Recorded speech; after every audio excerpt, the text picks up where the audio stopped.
Paimon's starting to feel a little tired from all our adventuring. Is it because we're always on the road?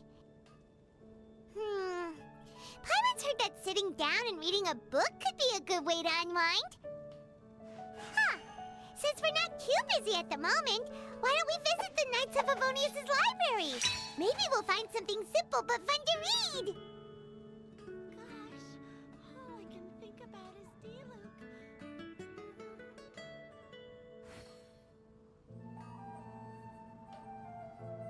Mondstadt, welcome.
So this is a day in the life of the traveler.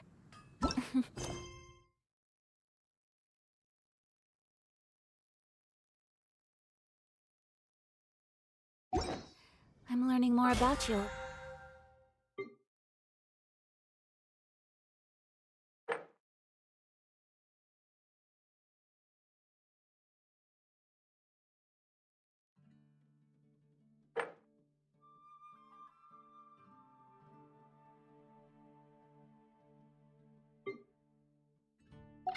Time.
Osmanthus wine. Osmanthus wine tastes the same as I remember.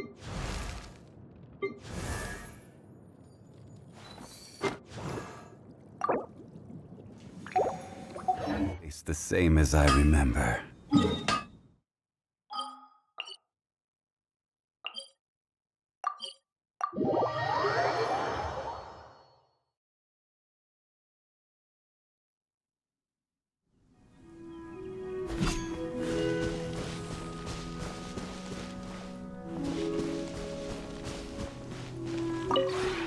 This realm is truly...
If you ever have any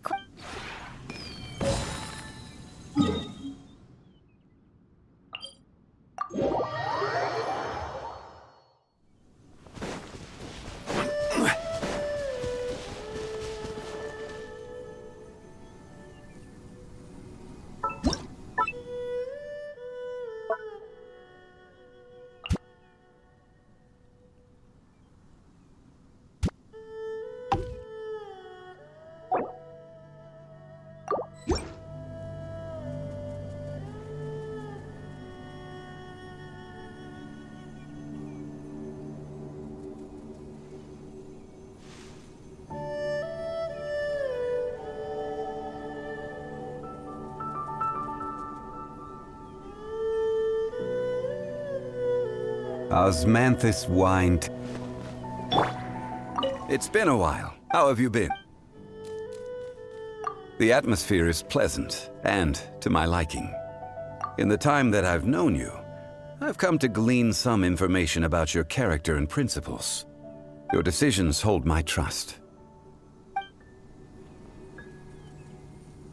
It's been a while. How have you been? That would be my pleasure. What would you like to discuss? So I have many stories to tell. What fills an ordinary person with intrigue is but an aspect of daily life for me.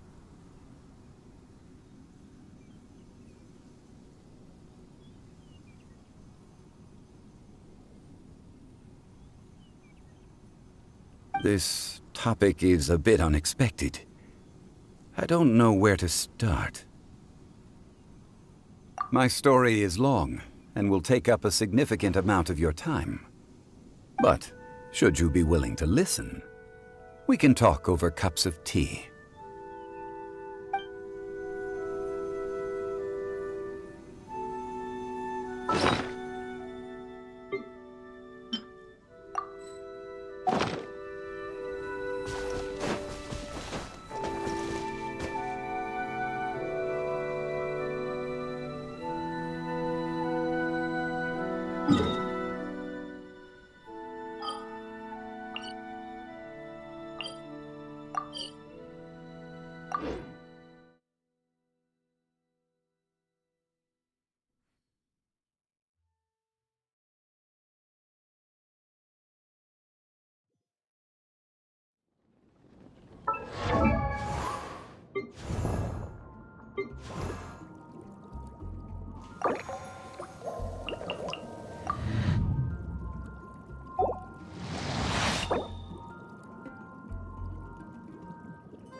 This scenery is wonderful. Surely enough to convince anyone to become a wanderer.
Okay, got it.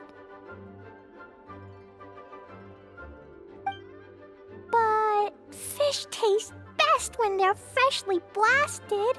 Grill them over a fire and they'll turn extra crispy and smell so good. Don't worry, Jean has informed me about all that a while ago. So, I went ahead and placed some orders at Good Hunter. Over the next few days, their chefs will be preparing the best fish fresh from the lake and cooking them right away. Freshly cooked fish served with Clee's favorite spices and my specially prepared desserts. I'm sure it'll be just as delicious as your catches. Okay, then I'll trust your taste, Lisa.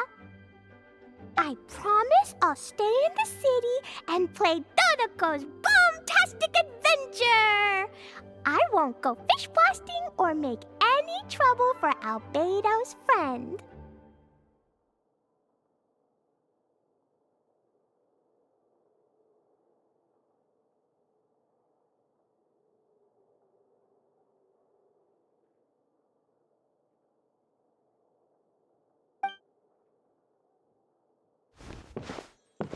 Anyway, I'm gonna go look for Miss Honorary Knight and Paimon now. Is someone looking for us?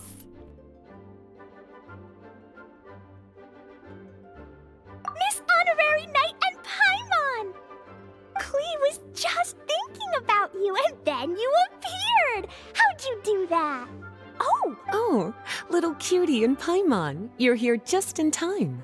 Looks like I won't have to go to the trouble of writing you a letter now. We had some time on our hands and wanted to look for something to read in the library. Anyway, what's Dodoco's Bombastic Adventure? It sounds way more fun than reading a book. It's a new game Lisa made for me. We came up with the name together. You're amazing, Paimon. You remembered the name so quickly. Whoa, you can design games, Lisa? Paimon thought that you were just into books. I merely drew some inspiration from Shroomsplosion, a game from back when I was a student. It didn't really take too much effort. As long as we keep Clee happy during these unique circumstances, I'm willing to design as many games as she likes. Oh, now that Paimon thinks about it, Clee mentioned Albedo's friend, right? Did something happen in Mondstadt? It's not too serious, but the situation still has to be treated with caution. Recently, fish species native to Sumeru have begun appearing in Cider Lake. Allowing them to spread would put the ecological balance of Mondstadt's waters at risk. Luckily, Clee noticed some fish she'd never seen before while she snuck out to play. She caught a few and showed them to Kaya. If it weren't for Clee, I'm afraid most of the local species would have already receded by the time ordinary citizens fully grasp the situation. And if a change occurs in the underwater ecosystem, it could very well affect the quality of water in Cider Lake. Consequently, the entire wine industry of Mondstadt could be in danger, and that poses a major threat to our economy.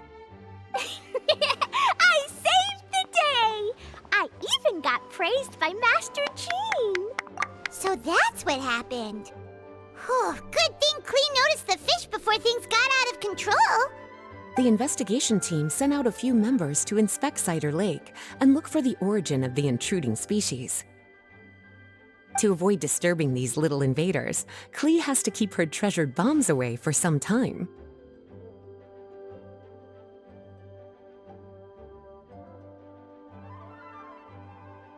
The investigation team's instruments are extremely sensitive, so any explosion within a certain distance of the lake would affect their data. Jean said that Klee would definitely get bored being cooped up inside the city all the time. Albedo's busy making improvements to the reconnaissance company's experimental equipment, while Kaya just left for a business trip, so the task of looking after her fell on my shoulders. But I'm not bored anymore because Lisa invented Dodoko's Bombtastic Adventure. Miss Honorary Knight and Paimon, let's play together! All right, the game table is right over there in the garden. The orders I've placed at Good Hunter will also be delivered there. Please enjoy yourselves. It's not every day you get to play games with Klee, surrounded by the scent of flowers on the breeze, with delicious food delivered right to you. Wait, Lisa, are you not coming with us? Don't you think it'd be a little unfair if the game's creator joined in? I don't want to spoil the fun. Besides, as the librarian, I still have my basic responsibilities to take care of. That just sounds like another excuse for staying indoors! Run along now. Have fun playing with Klee. Okay then, we'll catch you later, Lisa!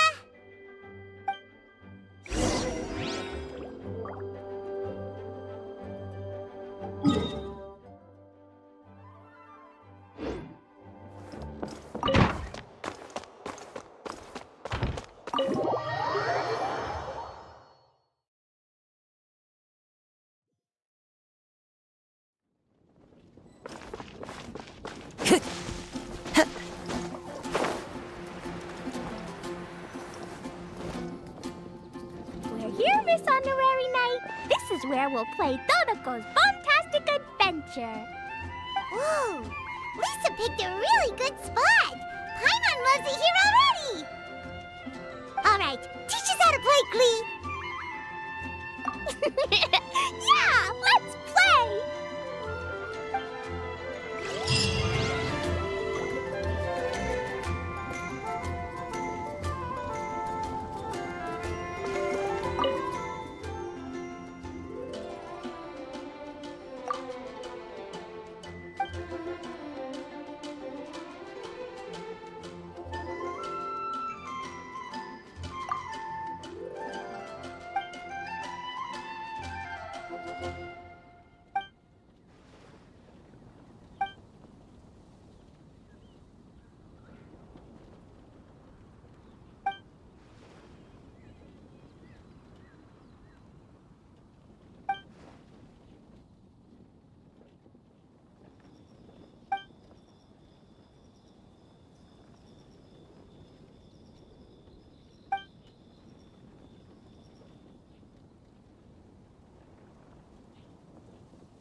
Finally.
Leave.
You're right.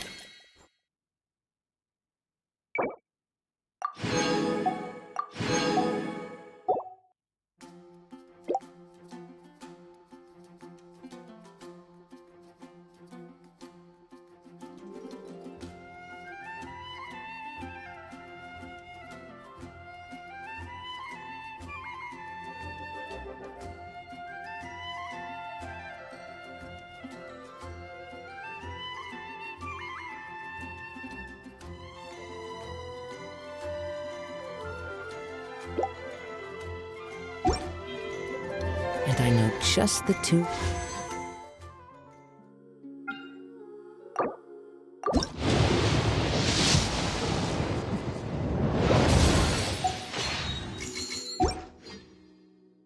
Your company, then.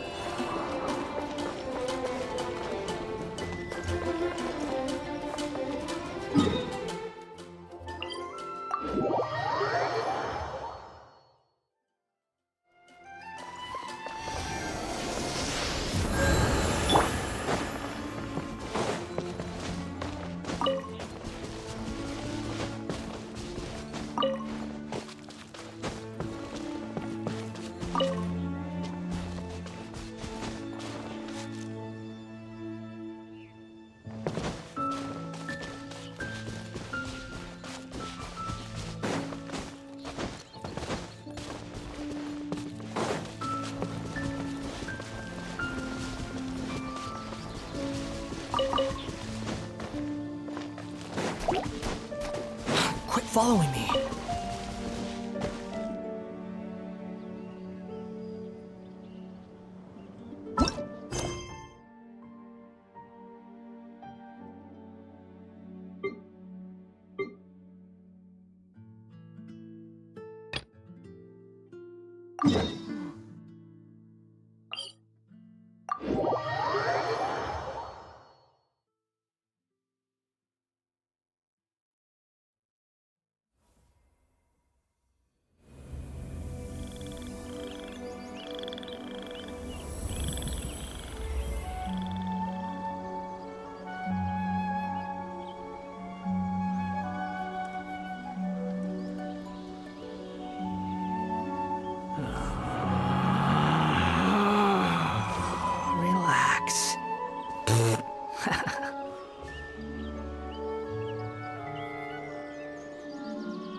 what you meant by prepared.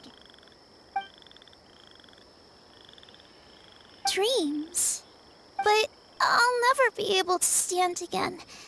Even if I can recover, I don't know how long that'll take.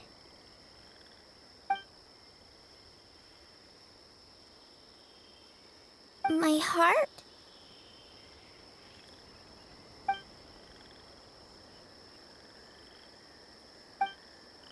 Huh? He's gone just like that? It looks like the sky here has changed somewhat. My heart. Huh?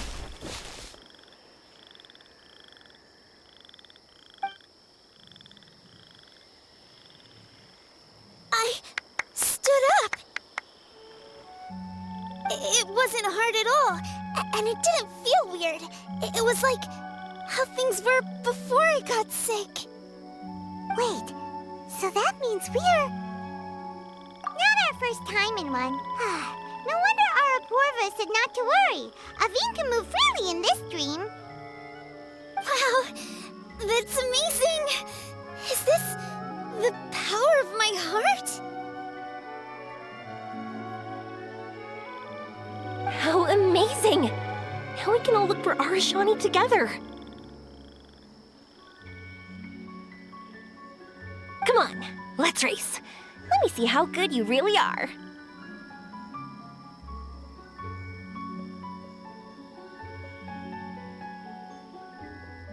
I might not have recovered yet.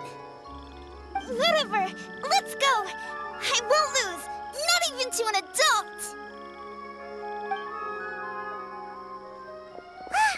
And off she goes. Well, this was easy.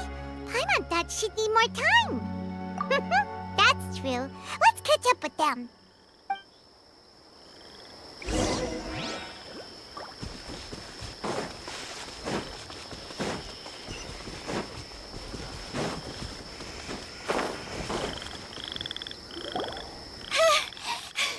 You're good.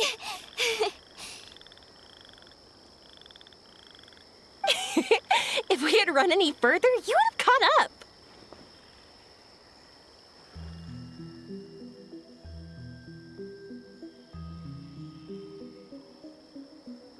Aveen was neck and neck with Yoimiya. I've outran lots of adults before. Long legs don't necessarily mean you run faster. Training's important too. I won't even be able to compete with you in a few years. Let's see. Where should we go next? Look! Something's floating up ahead! Does it want us to follow it? Maybe. Let's follow it.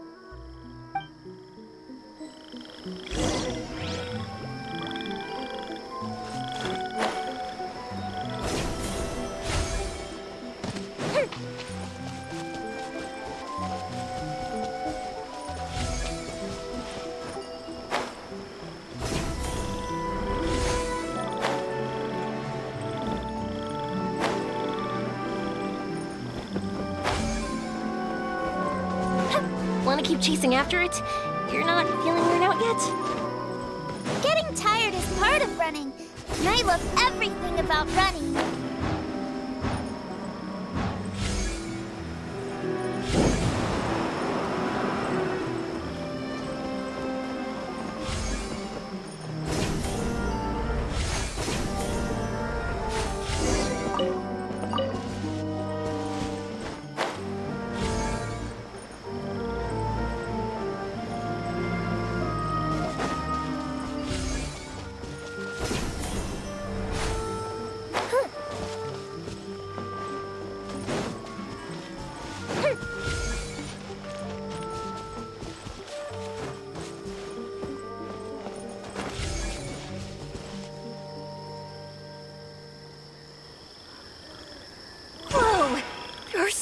huge mushrooms here.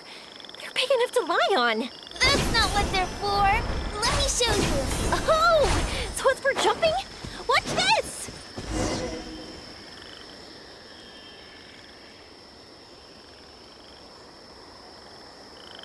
So, this is our destination? But Paimon doesn't see an Aranara, just this big stone. I'm so happy. I almost forgot how it feels to be this happy. You know, at first, it felt like my world had shrunk down to a tiny space. But as long as I continue moving forward, new sights will always appear in front of me, and my world will keep expanding before my eyes.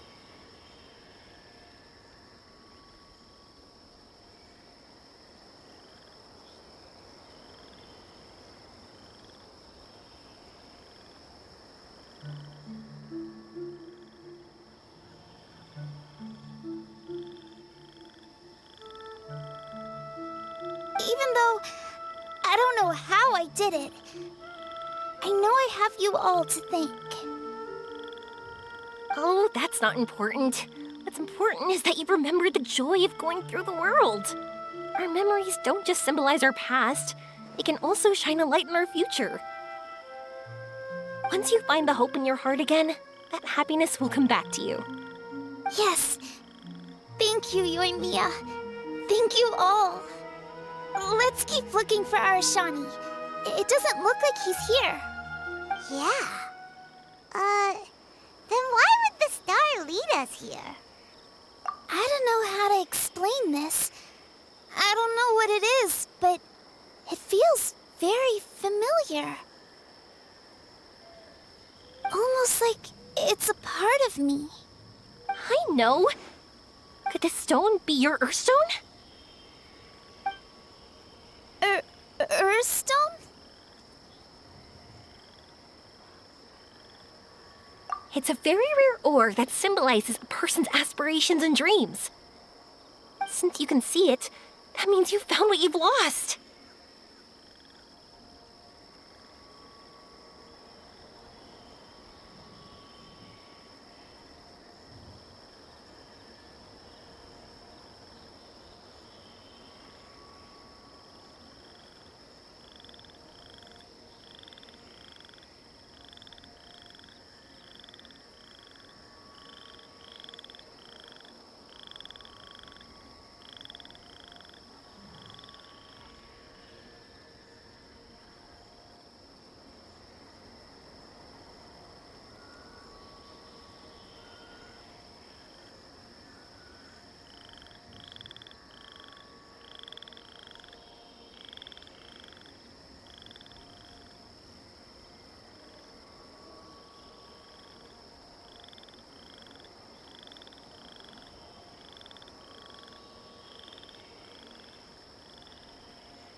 like in fairy tales. I thought I'd stopped believing in those. But I'm glad that I found that belief again.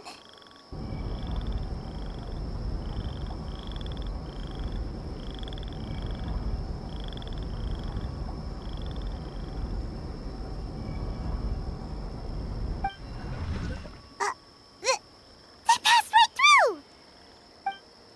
Let's go after them. Hey, Yoimiya! Hey! Well, we have no choice.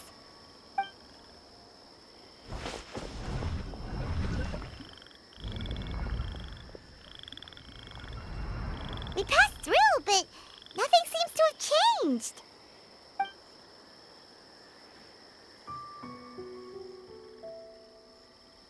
Arashani?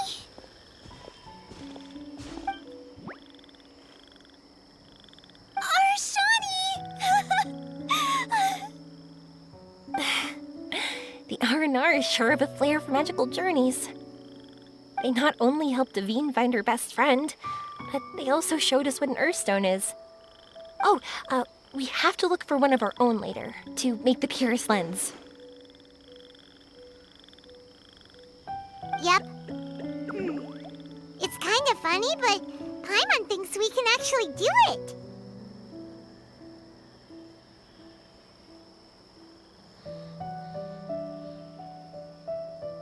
But we have to bring her back to Sumeru City first. Her mother must be worried sick.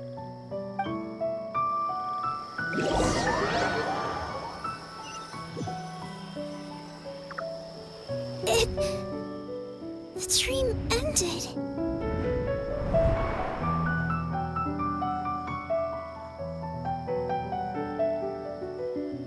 We dreamed a most lovely dream.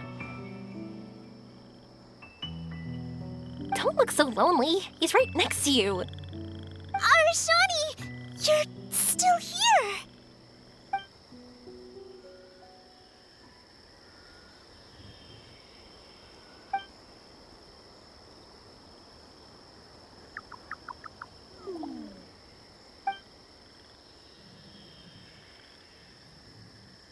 It's okay. I understand. This happened because I lost sight of myself. But I think I understand now. Yoimiya's right. Everyone gets bad luck, but we have to support each other through unlucky times. Thanks for helping me rediscover my memories and dreams. I won't let your work go to waste. You've also helped us a lot, so don't be so humble. To be honest, we didn't know where to start with Earthstone. But now that we're on this track, I think we'll find it easy. Yoimiya, you need this Earthstone because you want to see a meteor shower? Yep. Oh, once we find it, you should come with us. If that's how things are, I'm happy to lend you my Earthstone.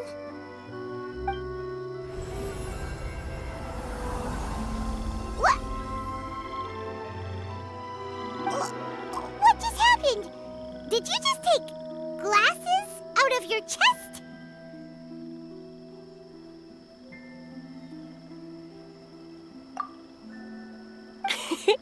How'd you know we'd need this? I didn't. I just thought that since you helped me find my precious friend, I should help you using something precious to me. And then the light turned into this. Is this what you needed?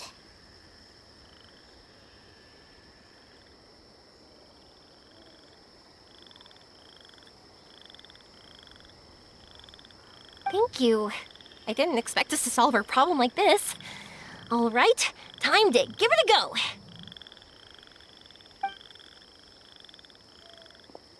Not that I know how to use it, but let's see what my intuition says.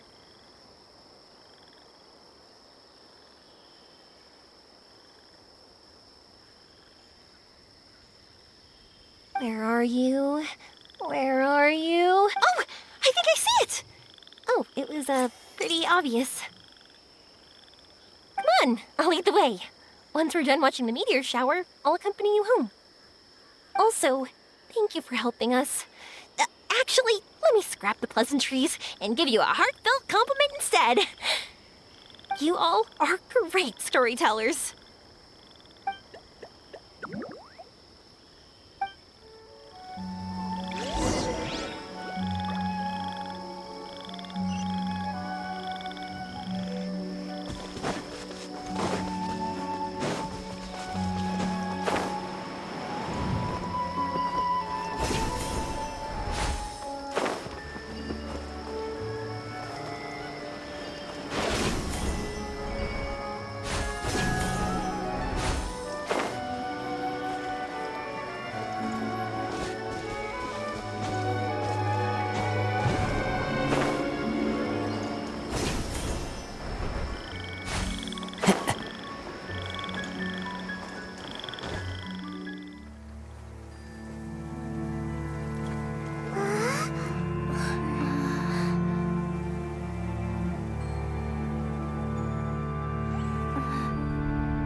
Just like fireworks.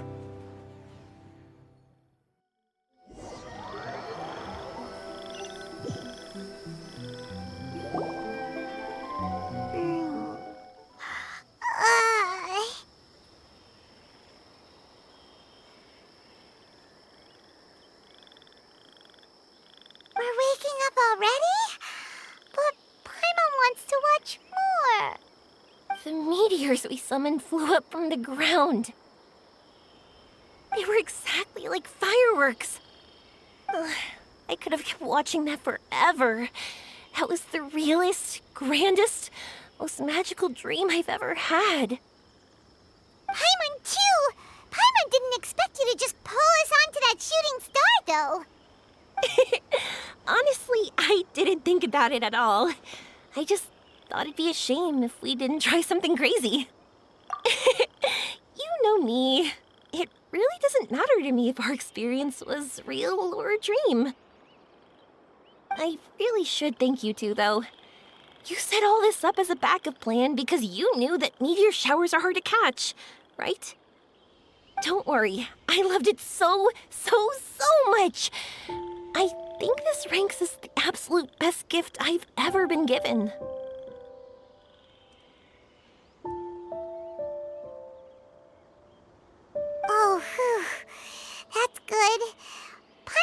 afraid you might be angry after hearing the truth. Why would I be?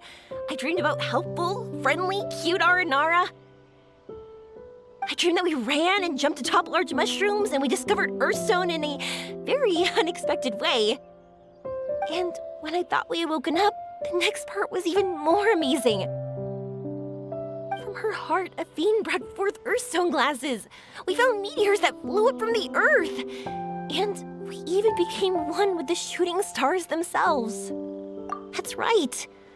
Dreams themselves may be imaginary, but they're also experiences that can never be relived or replicated. If we were sticklers about truth in fiction, we would have missed out on so much beauty and emotion. You sure know your way with words. Paimon's gonna bump you up a few places on the Paimon's best friend list. By the way, the Aranara, they don't usually like, Oh yeah! They're so cute! We really have to thank those lovely carvings. the wood carvings? Yeah! If we hadn't seen those wood carvings, then we wouldn't have dreamed of such cute Aranara. Huh.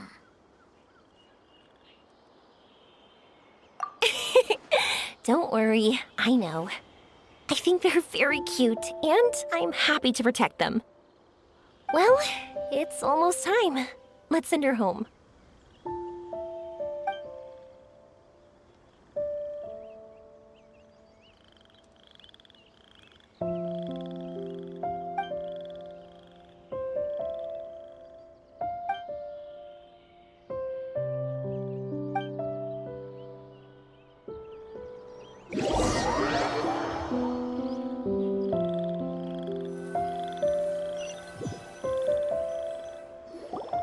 Sumeru's such a nice place.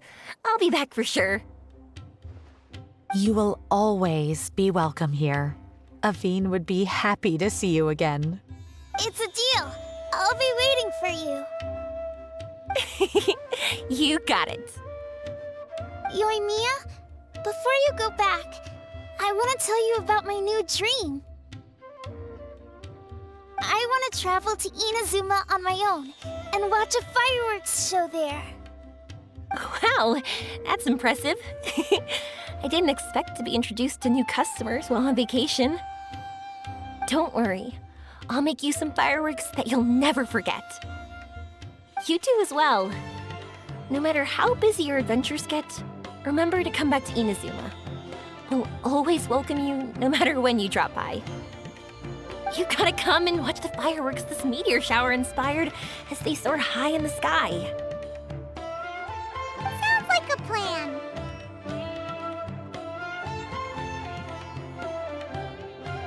Oh, why'd you just shout that out? It's embarrassing. Oh yeah, by the way, have a look at this. That's right, this is the one you helped me pick. And you said it looked kind of like me. I went to buy another one. This one's for you. Look at it whenever you're feeling down. Who knows? Maybe it'll raise your spirits. If nothing else, you'll know that I'm supporting you all the way. Of course, meeting in person is still better. Okay, I'll be heading back now. I'm sure we'll meet again soon. I really loved the trip you prepared for me. In fact, I'm totally impressed. No matter where you two go, I know that our friendship and its warmth will support you. So, go forward, to the end of your journey and to the ends of this world. See you around.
Time to go.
I just need to have patience.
This should be the place.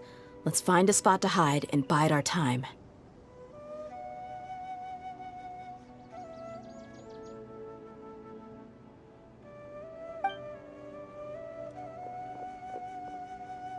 It's gonna come down to a fight one way or another, so let's all be careful.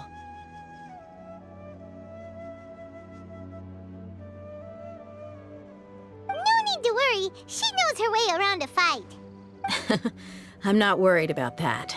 What I meant is that we probably shouldn't go too hard on the enemy. After all, we still need to get information out of them.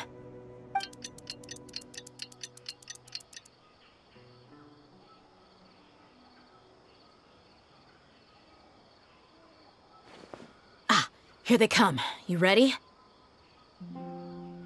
Let's not give them a chance to react and end this quickly.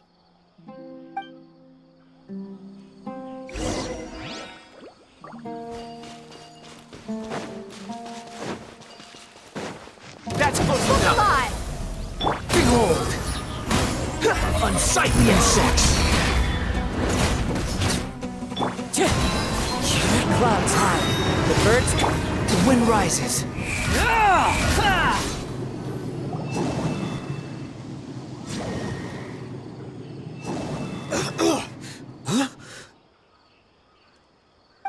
You're...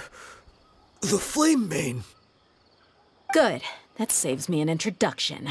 All right, time for a little talk. Are you buddies with Takana Lakmar now? Tell me, what are they after? You know the code of being a mercenary just like everyone else. The first rule is to never divulge key information about our employer. What makes you think— That might have worked on an amateur, but I know you're just looking to protect your reputation. Think about it, though. What's your reputation worth if you won't have the other tools you need to succeed in this line of work? Tools like, I don't know, your limbs or eyes? You've got 5 seconds.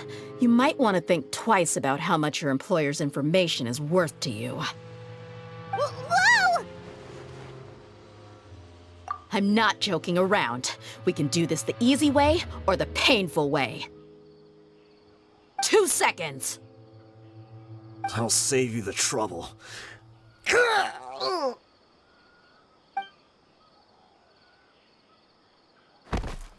Huh? Are you crazy? He tried to bite off his own tongue. Quick, search the area for any first aid supplies. I definitely didn't expect him to go that far. Thankfully, the wound wasn't too deep, and he just passed out from the pain. But why would he be so extreme? I just wanted to test his mettle. You can get a lot of mercenaries to talk just by threatening them. I didn't expect him to be willing to go through so much pain just to deny us some intel. Well, he's out cold for now.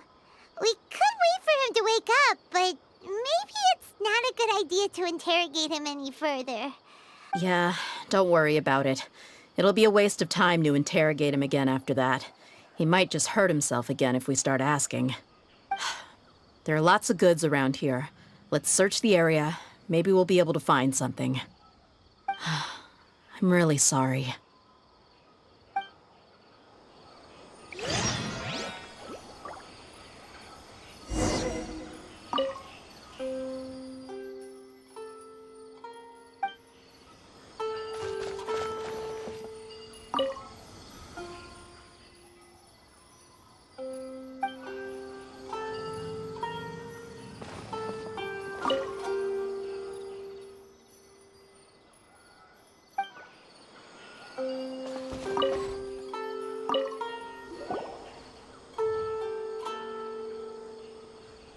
We found a piece of paper with a bunch of names on it.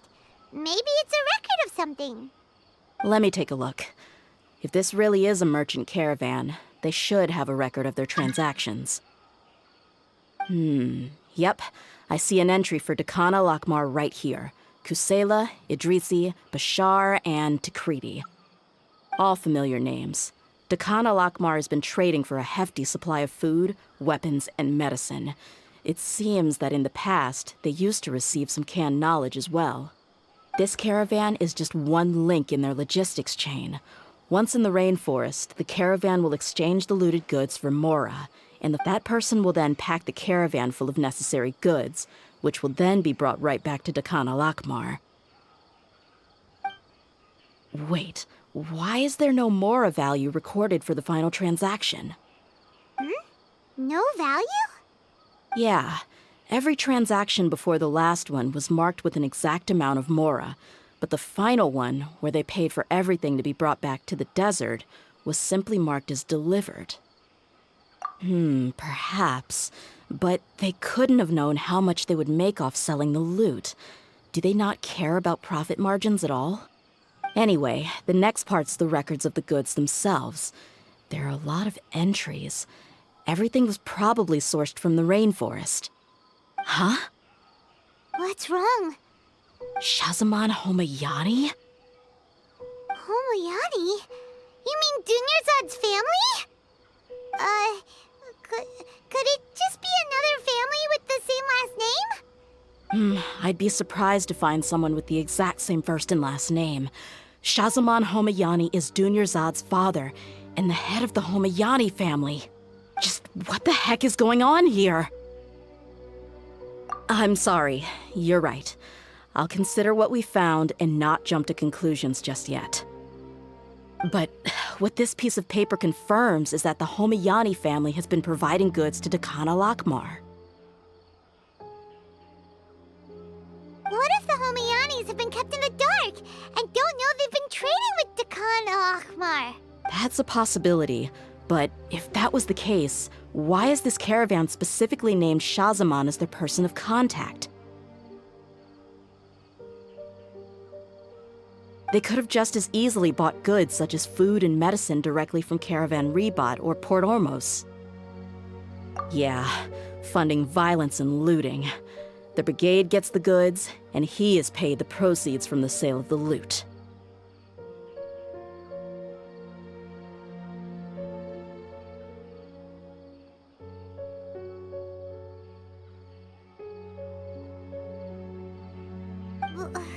But why would he do something like this?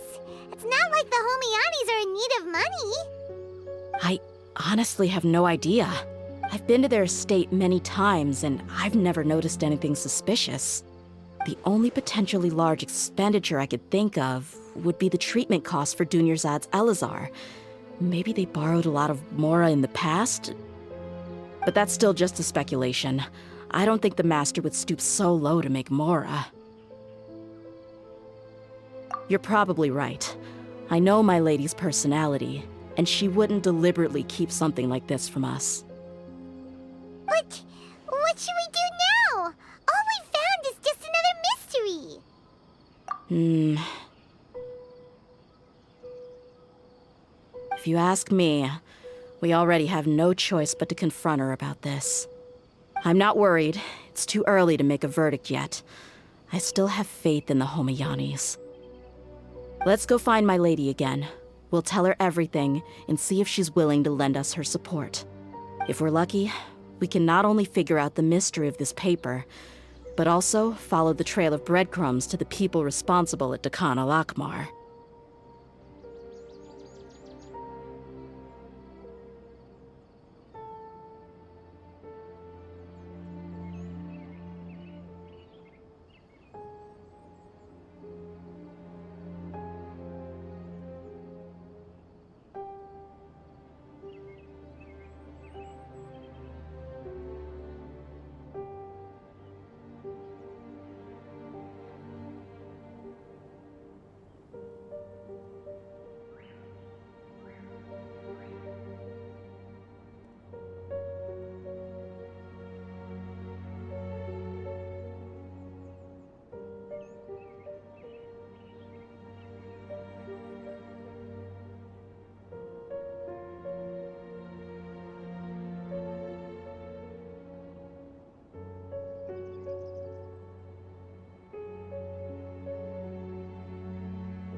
sure this is the best decision? What if instead of getting the help we need, we just end up revealing everything we've discovered to the enemy? I've considered that possibility. But even still, I want to tell her what we found. I think I owe her that much. True friendship is built on trust. She showed genuine concern for me when we first brought up the topic. I can't repay her kindness with doubt and suspicion. That's not how I deal with people. You're right. Paimon wants to trust Dunyarzad too. Yeah. Let's pay another visit to Sumeru City.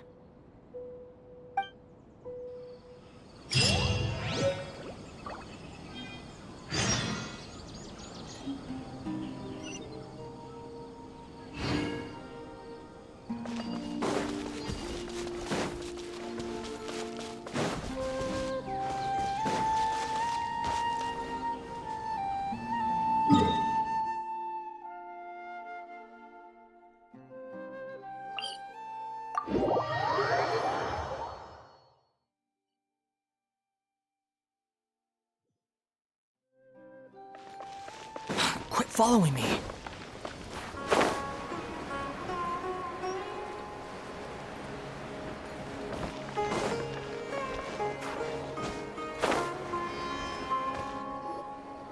We're back, my lady. Oh, you're back a lot sooner than I expected.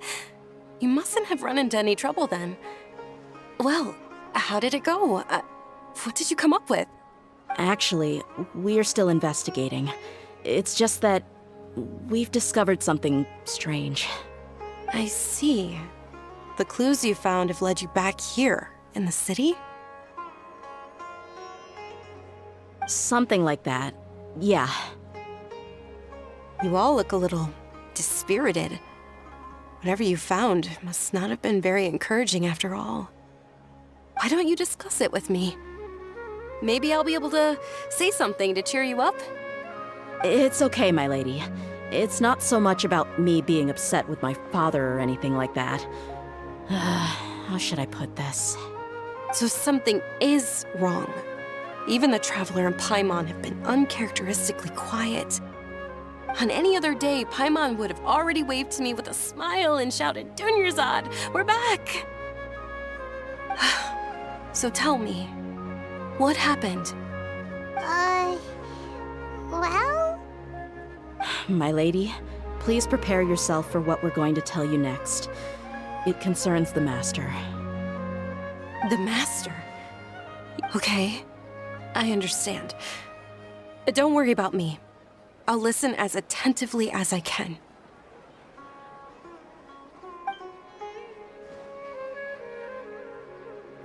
My father has been supplying goods to Dagan al-Akmar? Yeah, it makes as little sense to us as it does to you. I've never doubted the Master's integrity, so I'm having a real hard time rationalizing how he could ever support an infamous brigade like them. Maybe he's not actually aware of the full story and just stumbled into the deal by accident.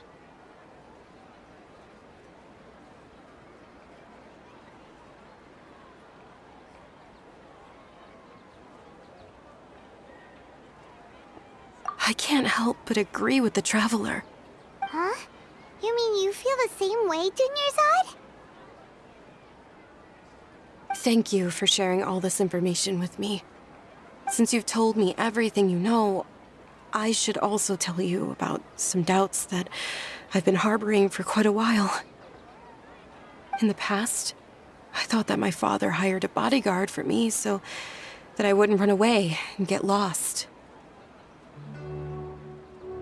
However, there are plenty of capable mercenaries in the Corps of 30. Why did my father go out of his way to hire Dia? About that. Well, the Homayanis really needed bodyguards, so they reached out to the Blazing Beasts. Later, the Master told me that I was one of the best mercenaries he'd ever seen, and that I should stick around to become one of his bodyguards. He offered me a pile of mora, so I just signed on. Well, but that didn't really answer my question. Just think about it. Why did my father specifically reach out to the Blazing Beasts? Maybe the Corps of 30 just didn't have anyone available, or maybe someone recommended us. I've never given it too much thought. I think I get what you're saying. You'd think none of this was a coincidence. Precisely. At first glance, nothing seems strange or out of place. But there are many parts of the story that don't actually make any sense. If my father had always been in contact with the Khan al-Akmar, then it would make sense for him to bring Dia into our house. You mean the goal all along was to get Dia to be your bodyguard? No, that's too much of a stretch. I cut all ties with my father a long time ago. He has no control over my life anymore. But that still doesn't rule out the possibility that your father has still been trying to influence your life without you knowing. So, the Master was not likely an innocent victim in all of this? Sorry we put all this on you so suddenly, Dunyarzad. It's okay, Paimon. I should actually be thanking you. Regardless of his reasons, if my father has truly been funding a violent group of mercenaries, then it's my duty to bring him back to reason. But is that really the right thing to do? My father has committed many atrocities and deserves all the punishment that he has coming to him. I have zero sympathy for him. You may call me an ungrateful child, but my feelings will remain the same. However, the Homayani family has treated me with nothing but generosity and kindness. If we decide to investigate this further, we could end up implicating the entire Homayani family. I would be biting the hand that's fed me over all these years. Dia. It's all right, Dia. If anyone were to ask, you could always just say that I'm the one who instructed you to get to the bottom of this. You don't have to do that, my lady. I'm not conflicted because I'm afraid of taking responsibility. Besides, you're the one we should all be worried about right now. Hey, it's still too early to give up hope. What was the thing about friendship again? Right, yeah, trust! You said that yourself, Dia. Besides, there's no point on getting all riled up before we've confirmed all the facts. Thank you, everyone. That makes a lot of sense. I guess I should always remember the trust that I've placed in people. In which case, my lady, could you ask the Master to come out and have a chat with us? Sure thing. I also hope he'll be able to give us a logical explanation. Let's meet at the usual place then. Usual place? Ah, right!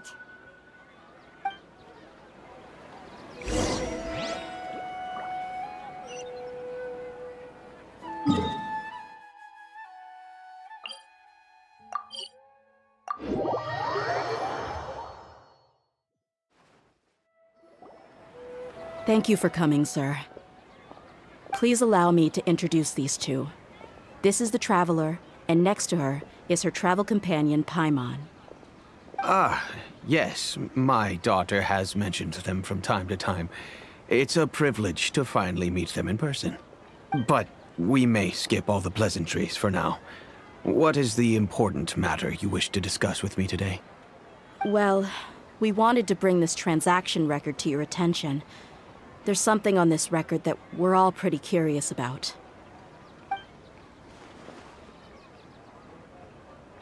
So, that's what you found? Huh. Seems like I can't keep everything from you much longer. If you wouldn't mind, we'd like an explanation. Well, it's a long and difficult story. And to be perfectly honest, I'm not sure if I'm doing the right thing. What I do know, though, Dia, is that the truth will bring you no solace. If anything, it will likely cause you a great amount of anguish. Wait, me? Yes. I understand perfectly why you came to see me.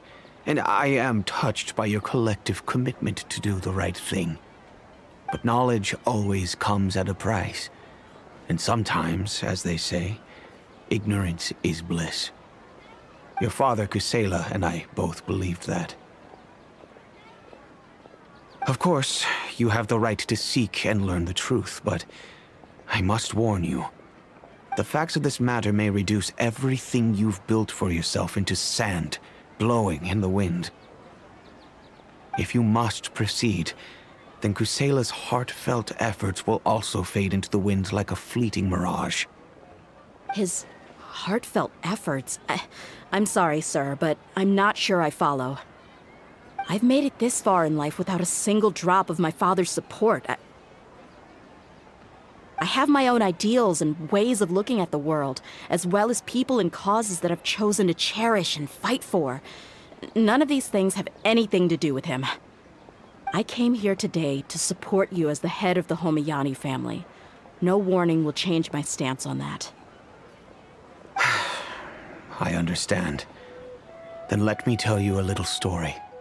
Our family once needed to take a trip to the desert when Dunyarzad was just a baby.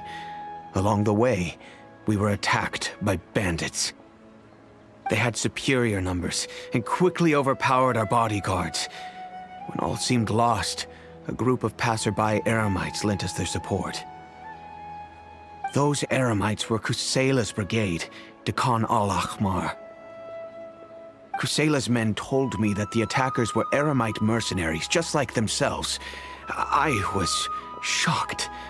Why would Dekan al-Ahmar go so far to save us and not spare the fellow Eremites? Kusela was grinning and walked over to play with baby Dunyarzad. She was startled by his unfamiliar face and nearly started crying. Really? He said that he had no particular reason to help us. He just took pity on us because he had a daughter about the same age. We started talking about our children, and I sensed that he was a devoted father. To repay his kindness, I hired his brigade to help out at our estate for a time, and offered everyone generous remuneration. So, that's what happened. It was many years before I saw him again. I almost didn't recognize him the next time he came knocking on my door. The man I knew to be strong and healthy had been reduced to a shell of himself. He couldn't even walk anymore without his cane. So, what happened to him? He was perfectly fine when I left the brigade. I'm not too sure myself. The only thing that didn't change was his cheery disposition. He said there was absolutely nothing to worry about and that he had gotten into a fight. That was all. He then suddenly asked me if Dunyarzad, now that she had grown, would need a bodyguard of her own. At the time, Dunyarzad was going through a particularly severe bout of her Elazar. There was no need for her to have a bodyguard when she could barely leave the house. But he kept coming back to the topic. Come on, it never hurts to be safe.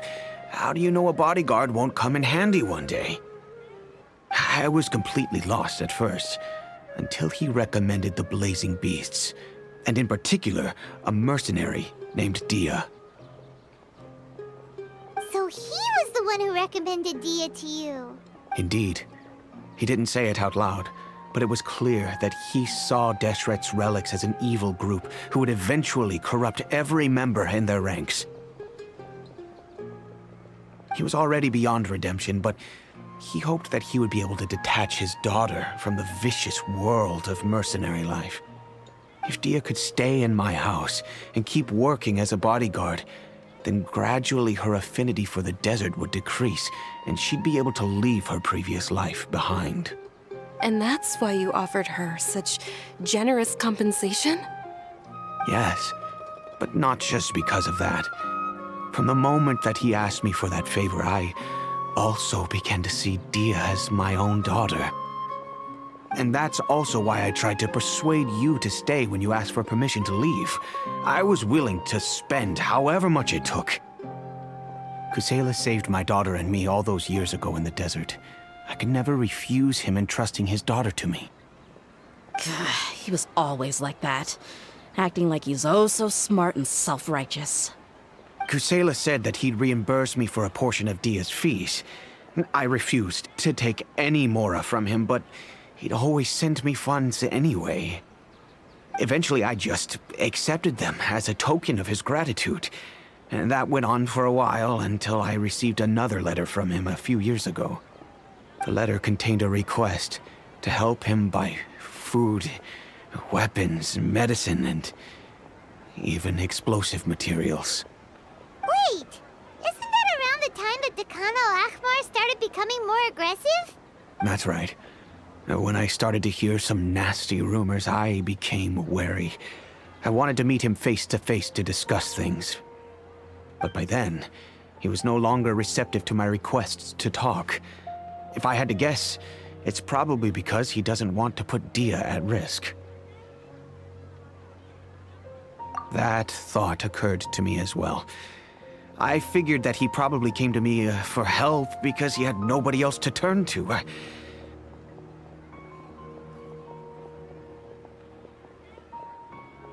After some deliberation, I decided to send him some food and medicine. I turned down all his requests for explosives and weaponry. I am aware that even such a reduced gesture of support could lead to others coming to harm, but I could not simply reject his plea for help. In the end, it probably was the wrong decision. I plugged my ears to the rumors and just chose a solution that made me feel least guilty about myself. If you can, please tell me where he is now. None of the things he's doing right now make any sense if he's just trying to keep me from getting tangled up in his world. If all he wants to do is steer clear of me, then maybe he shouldn't have brought me into this world in the first place. Oh no. Dia, please don't feel that way. I'm just angry because I can't wrap my head around any of his actions. Another way? I don't know. I knew him, and he was nothing more than a childish brute. I can't understand what's going through his head.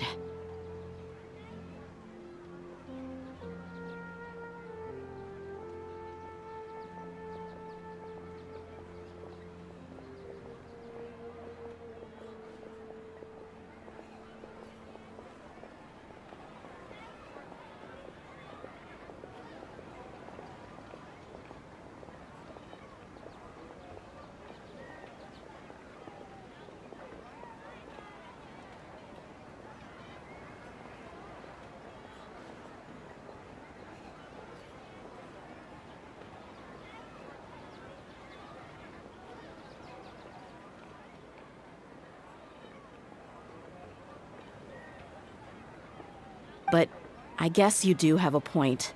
We haven't uncovered the whole truth yet. We still need to figure out his exact actions and reasoning for these last few years. I'll do my best to help. Of course, anything between the two of you would need to be resolved between you and him alone. I don't know Kusela's exact whereabouts. Outside of supplying his brigade with some goods, I tried my best to avoid getting involved any further with him. However, there's a man on the list named Jawed. He used to be a mercenary in the desert and is now a member of the Corps of 30. He's responsible for supplying weapons and liaising with the Deccan al-Ahmar's merchant caravan. I think he should know Kusela's whereabouts.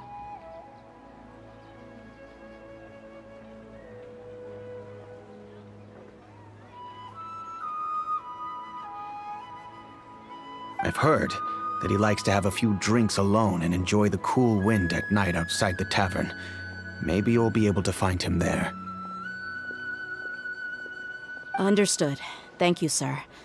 Then I guess this is bye for now, unless... I'll stay and be with my father here. To be honest, I'm still a little dazed and haven't finished processing everything quite yet.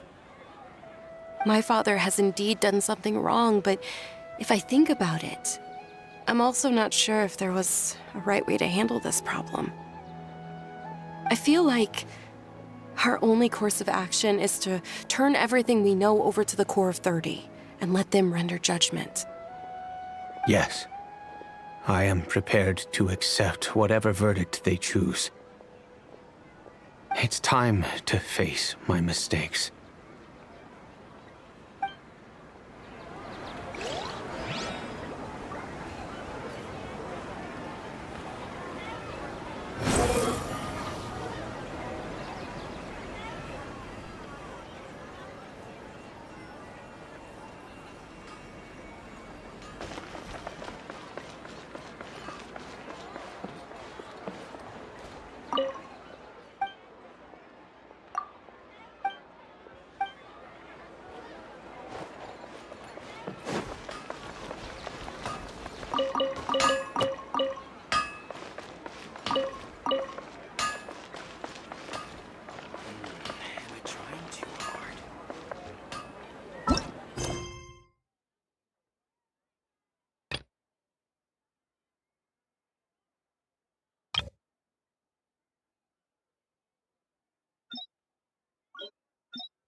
We're here, Acting Grand Sage Alhaitham. What's our next course of action? Acting Grand Sage Alhaitham? Looks like you haven't read any memos lately. The new Academia decree clearly states that even a sage doesn't have the authority to interfere with the Matra's actions during an ongoing investigation. If your superior were here, he wouldn't be asking me what to do. Instead, he'd be telling me to stay out of the way. You're right. Understood. Then please wait here as we lock down the perimeter and search for suspicious persons. Ilyas, please stay here. Acting Grand Sage Alhaitham, I'll have to trouble you with the protection of our primary witness. Sure. Though I'd rather he just protect himself.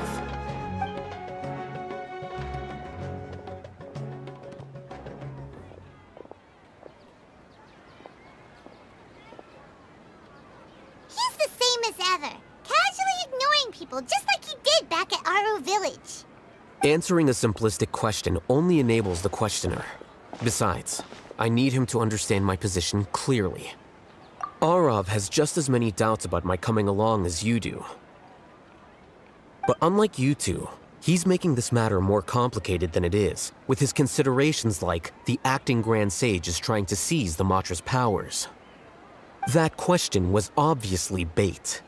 The Matra were once under the influence of the sages, and so were often subject to these bureaucratic traps.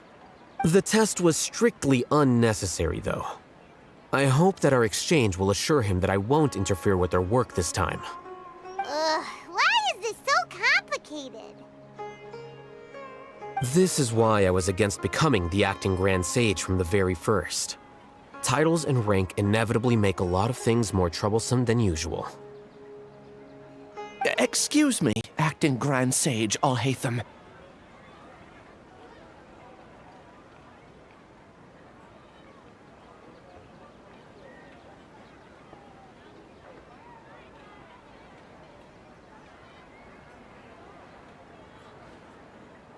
I've had a question on my mind, and I need to know the answer no matter what. Have we met before? No. I have no recollection of ever meeting you. Haha! I thought so too. I probably wouldn't have had anything to do with someone of your caliber. Then why did you ask? Well, for some reason I felt a sense of familiarity when I met you for the first time. Really? A misperception, perhaps. Or... Acting Grand Sage Alhaitham, we've apprehended a suspect. Siraj? No, it's the Kasharawar researcher who has dealings with him. His name is Narendra.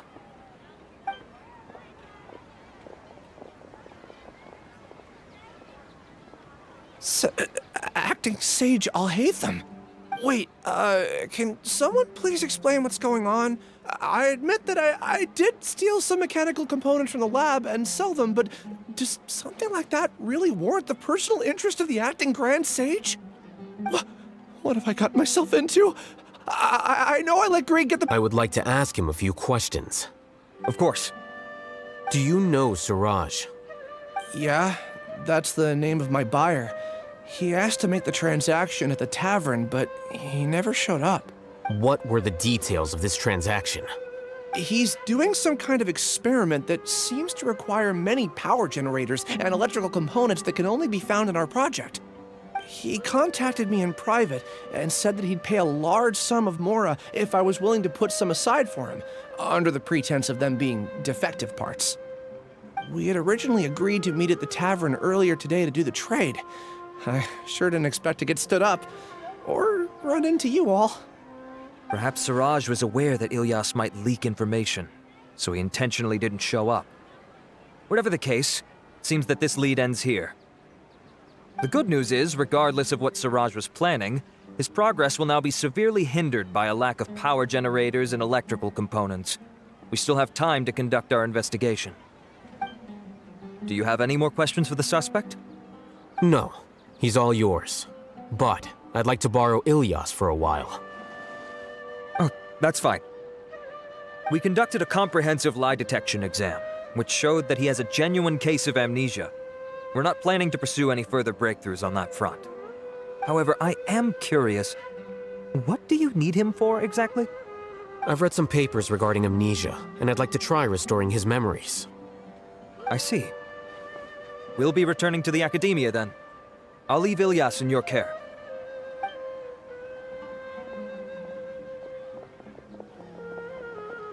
Follow me.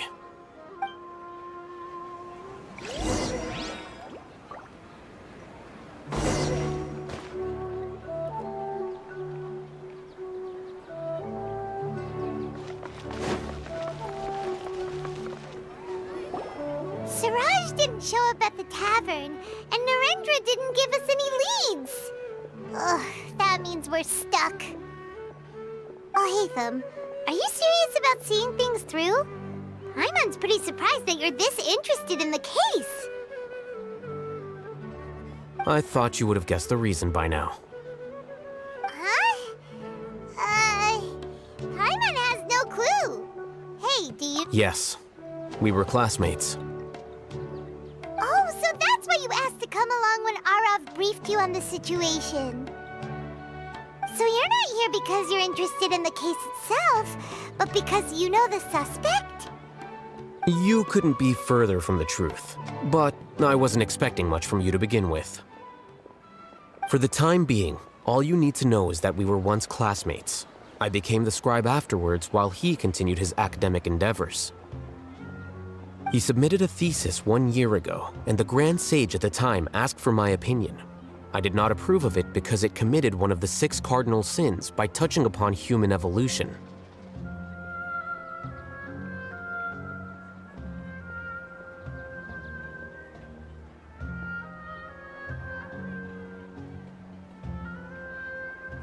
From violating matters regarding human evolution to attempting the forbidden and fearing none, the 6 cardinal sins are the origin of all evil in this world. They are also what the sages use as a reference when formulating or amending the rules of the academia.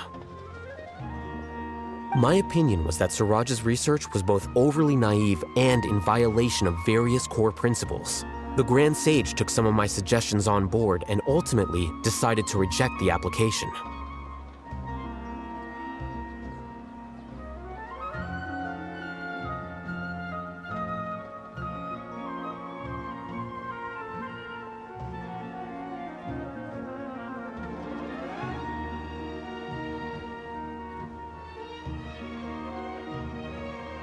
So that's why he's buying energy sources and electrical components. He's most likely trying to circumvent the rules and conduct his experiment in secret. That sounds super suspicious. Oh, we gotta stop him. Ilyas, can you try to remember things again? Maybe something new will pop up. I'm sorry, but I've already tried many times. And no matter how hard I try, it feels like everything in my mind is shrouded in a thick mist. It is possible for a person to subconsciously forget some of their memories as a defense mechanism against extreme stress. However, these memories aren't truly lost, but merely sealed away. They can be restored with the appropriate stimulus. Now, try to recall things you care about. They don't need to be related to this case. Well, actually, I feel like I've forgotten more than just the memories of the time I was kidnapped and experimented on. The kind of person I am, the things I've done, I can remember some things, but I can't recall some others no matter how hard I try. But I do vaguely remember that there are 2 things that I have to do no matter what. Do tell. The first is to get my paycheck from the academia and give it to my younger sister in Gandharvaville. I'm not sure about the details, but it seems that I would send money to my younger sister every month to pay for family expenses. And the second thing? What's the second thing? I can't remember. Sorry, there's just so much I can't recall. Not unexpected. However, you're the only one who has seen Suraj and knows the exact location of his cave at present. As such, we'll do everything we can to help you regain your memories.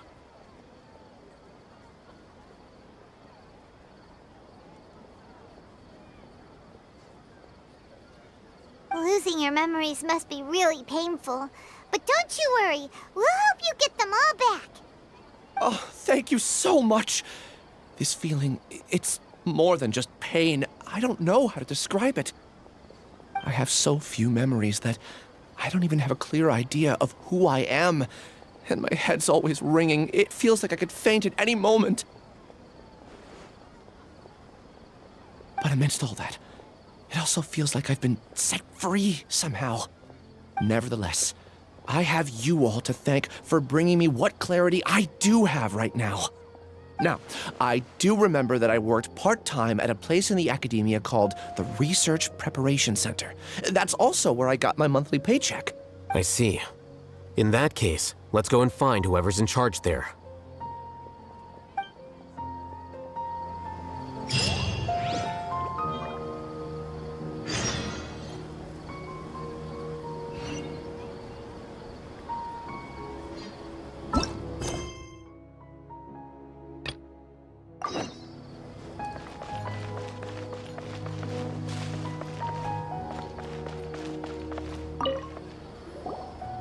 Huh? Who are you guys? I know what you've been up to. Smuggling weapons to violent brigades in the desert while working for the Corps? Pretty bold, if you ask me. Shh! Keep your voice down. How do you know all that? Come with me. We should take this elsewhere. I'll be happy to talk things over once we're somewhere private.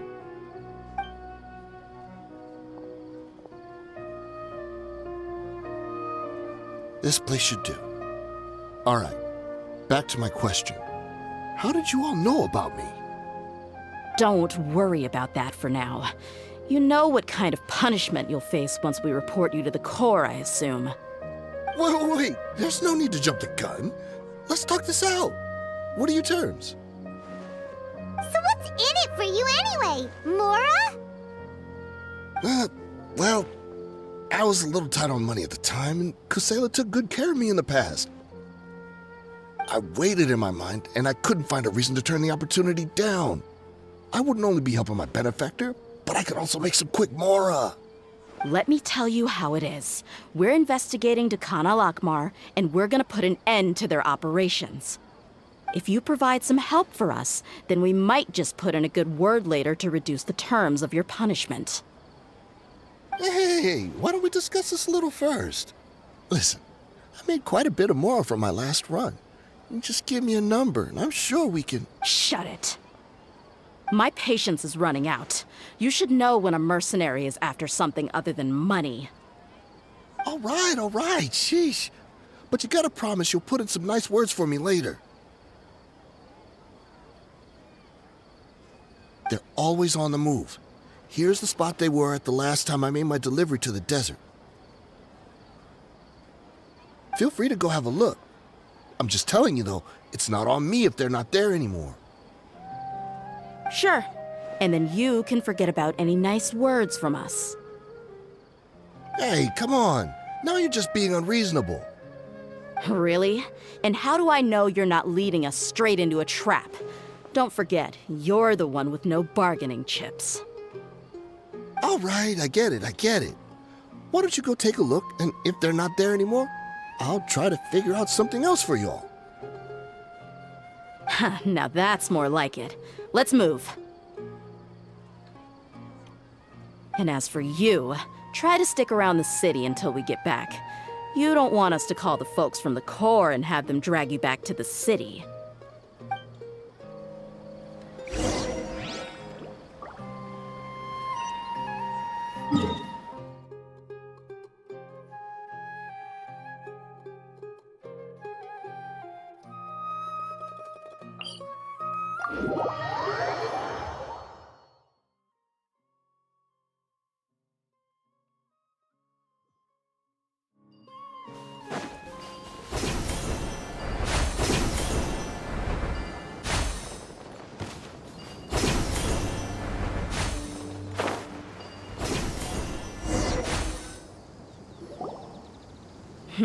Seems like we're in luck.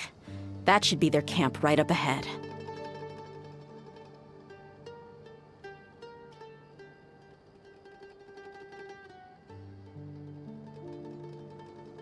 Let's go.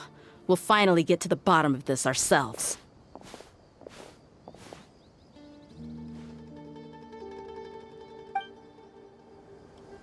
I'm here to see Kusela. Tell him to get out here. Dear, why are you here?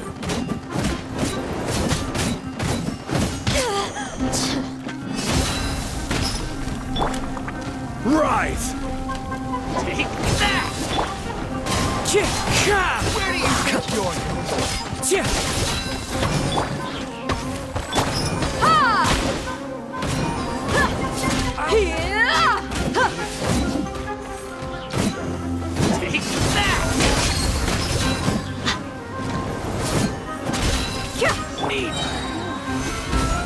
Order guide you.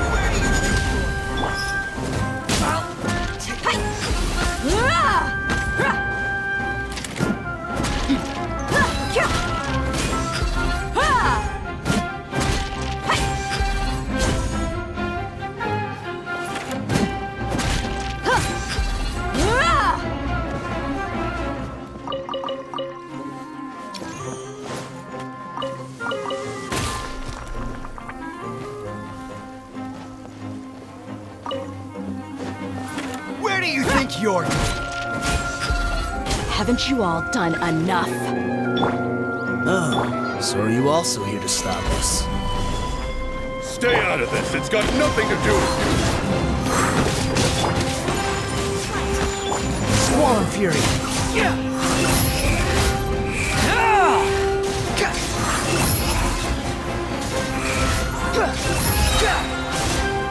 Wretched vermin!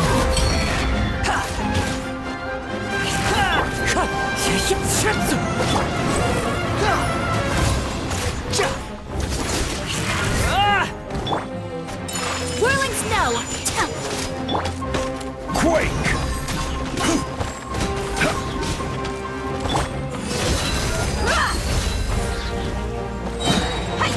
Gloves off!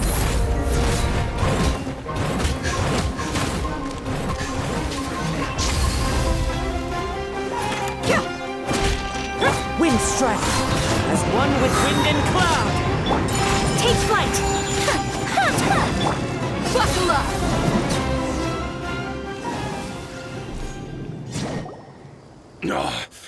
She's so strong! Enough fighting. We all know each other, and I don't want to take things too far. Just bring Kusela to me.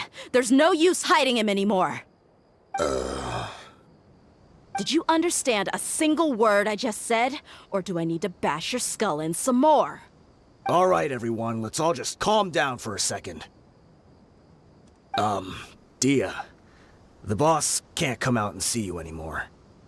He died a long time ago. What? Seems like you've been out of the loop for a while. Guess that's for the best, though. At least, that's what the old man wanted. When did he die? What happened to him? A few years ago, Kusela broke up Dakan al-Ahmar and went to the Deshret's Relics headquarters by himself. So is that when you guys started acting up? We would prefer to call it taking revenge. Every last person in Deshret's Relics must pay in blood for what they did. Let me start from the beginning. Dia, do you know how the head of the Relics maintained order internally? Overwhelming strength and unquestionable authority? Those were a part of it, yes. But just those on their own weren't enough. They had another tool at their disposal. They called it a person's record. Regardless of whether they joined by their own will or were coerced, every person in Deshret's Relics were forced to leave a record of themselves at headquarters. Whether it be their deepest sin, some unforgivable act, or their most immoral exploit, the record served both as a symbol of loyalty and the perfect material for Black. That's precisely it. Every one of us have a record. Me, Bashar, Tikriti, and all the boys who grew up with Dia and ended up joining our ranks. But you, Dia, you were never asked to provide a record, were you? I never even knew this was a requirement. You were probably the only person in all of Deshret's Relics who didn't know about it. Ever since you were born, Boss had been trying to shield you from this organization's sinister rules. Not only that, but he also banned all of us from committing any nefarious acts. He said he'd take care of the dues we had to pay regularly to headquarters. But in the end, he was just an ordinary person. What could he do? He was forced to go to headquarters again and again to account for missed dues and incomplete records. He'd come up with all kinds of excuses and get beaten up as a result. We all knew he was doing that for you. He wanted to get you out of this world, no matter what it took.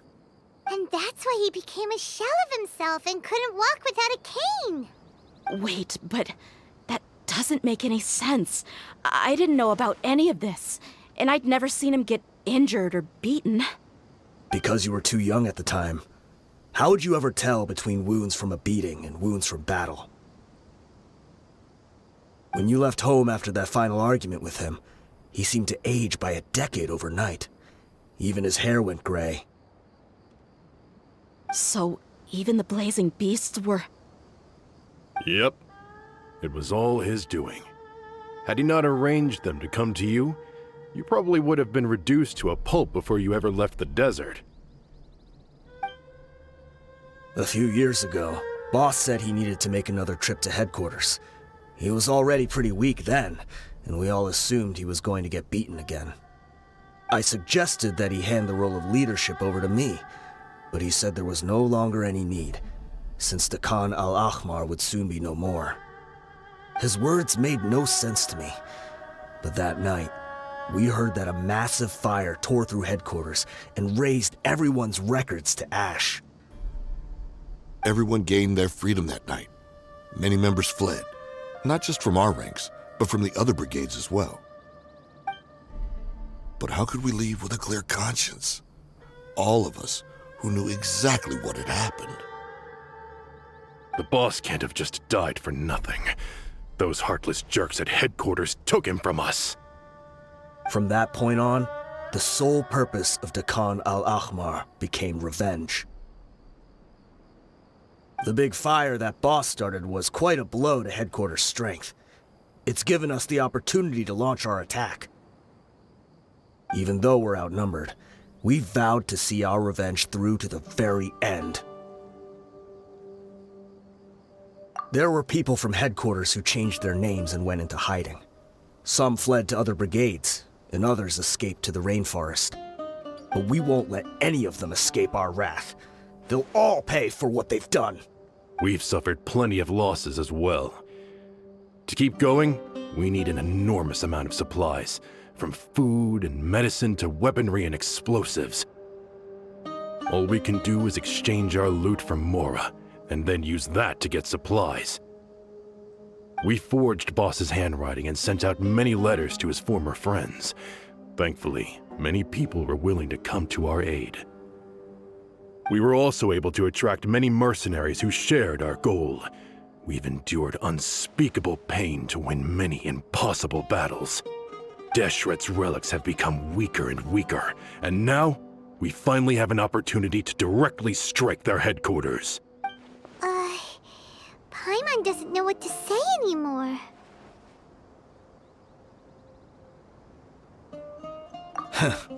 We do know right from wrong, but we were sinners from the very beginning.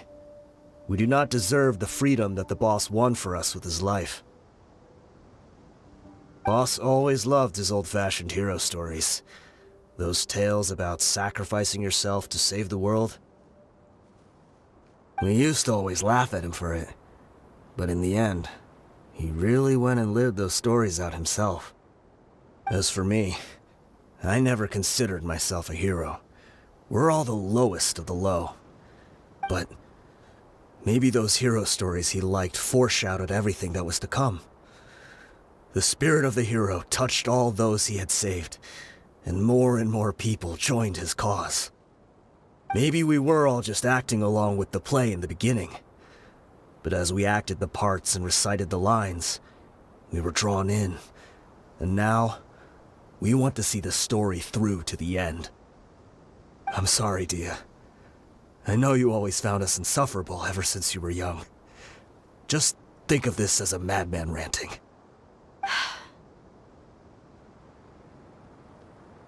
I'll go with you. Huh? Dia? You wanna go with them? I grew up with these guys, and I know they're not bad people. It's just that some situations get so bad that it's difficult to tell. All I know is that Deshret's relics must be destroyed. Furthermore, I want to go see the place for myself. I want to know if my father is still there. I know you don't want to get involved in this, so there's no need for you to tag along. I can do this on my own. Yeah, Paimon feels like we'd only regret it if we don't see this through to the end. Thank you. We'll be a lot stronger together with you. I bet Boss would lose his mind if he ever knew you'd join us at the very last moment like this. Considering all the losses and injuries we sustained, we can't afford to turn down someone as powerful as you. He can think whatever he wants. But the fact is, I owe him this much.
Behold!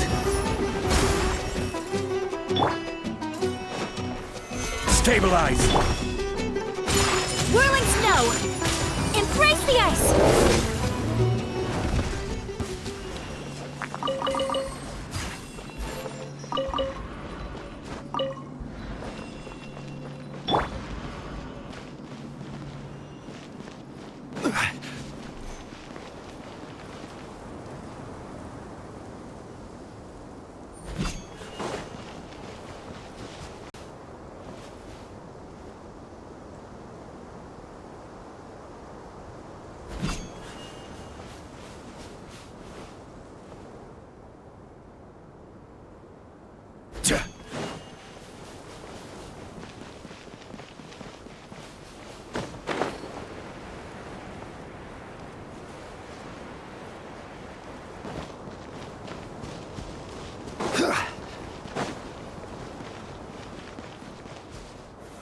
Solidify!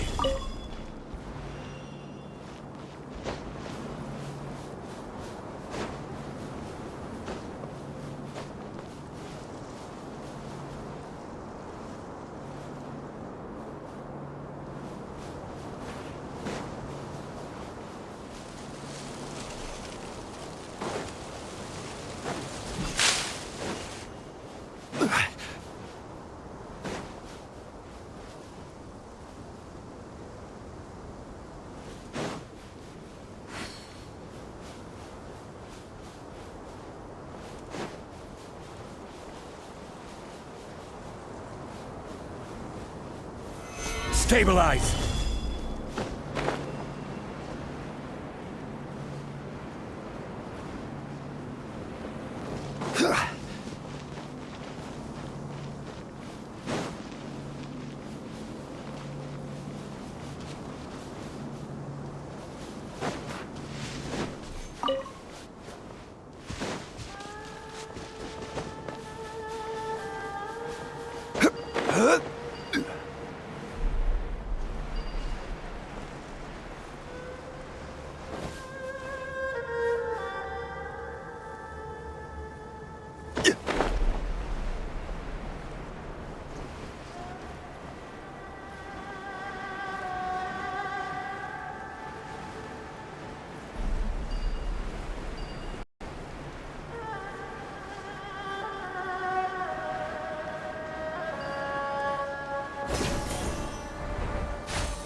A fellow lamb to the slaughter.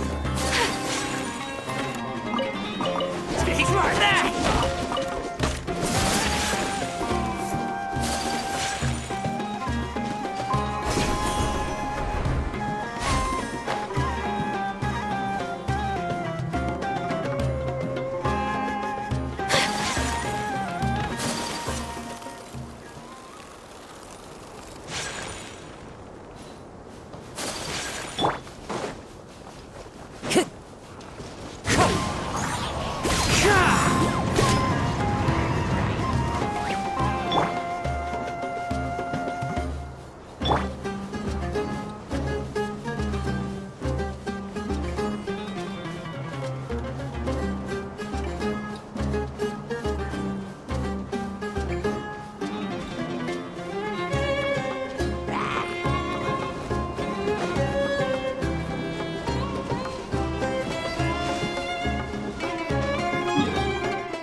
Rise!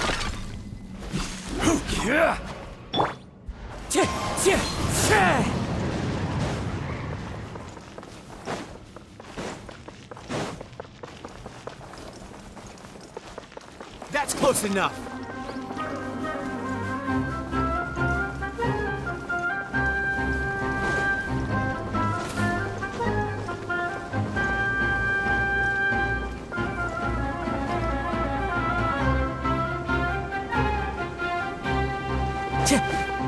Time to go.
Time to go.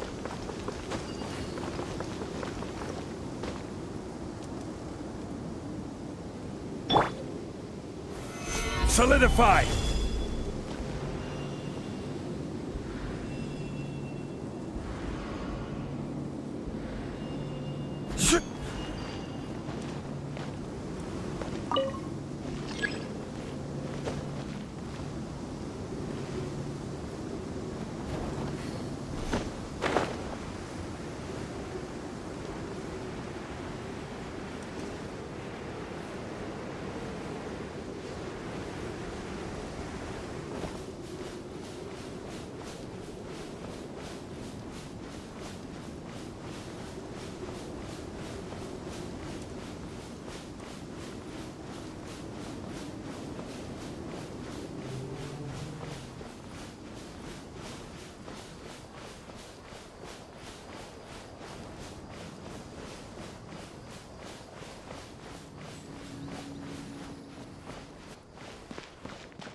Time to go.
Time to go.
Time to go.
That's close enough. Feel it. You are not welcome. The wind rises. Claw of the jungle. Wind strike. Clouds high. The birds call. This is order.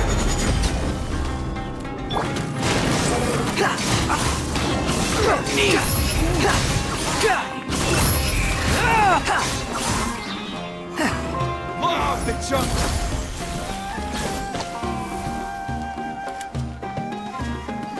Pulverize.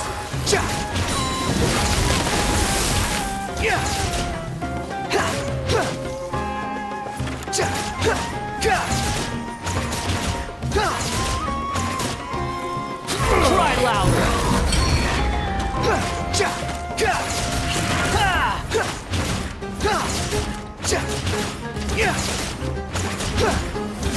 How regretful.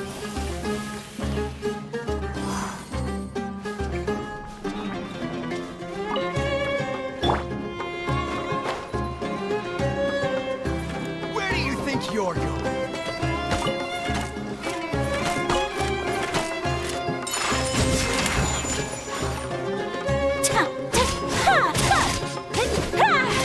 I'll be back.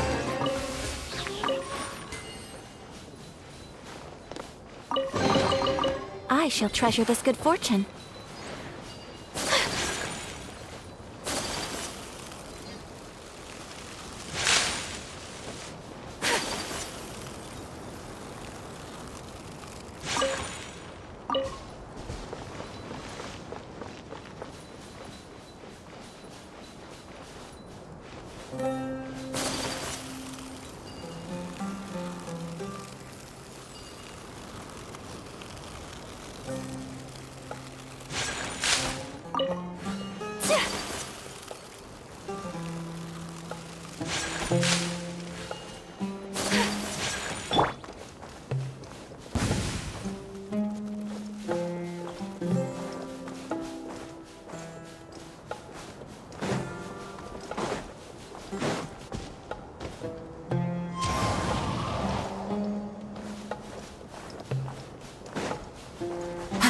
Follow the wind.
It's fine. Gather!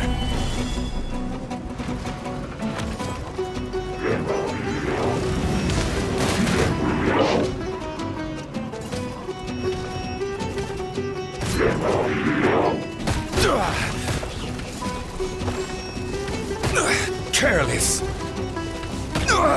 Nothing to fear.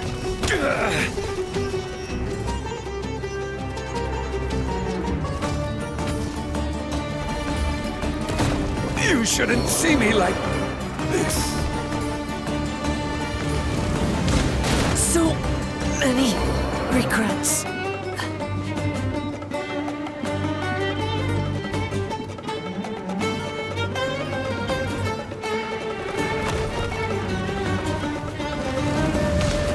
You're dead!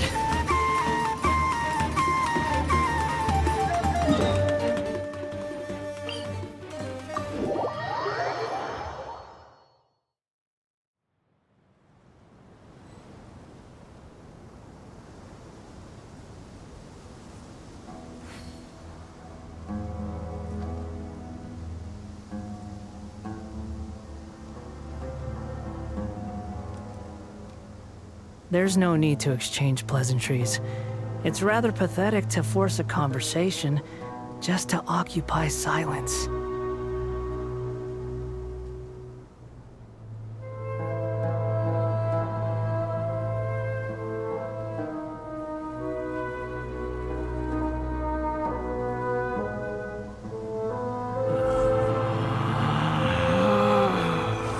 Relax.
Time to go.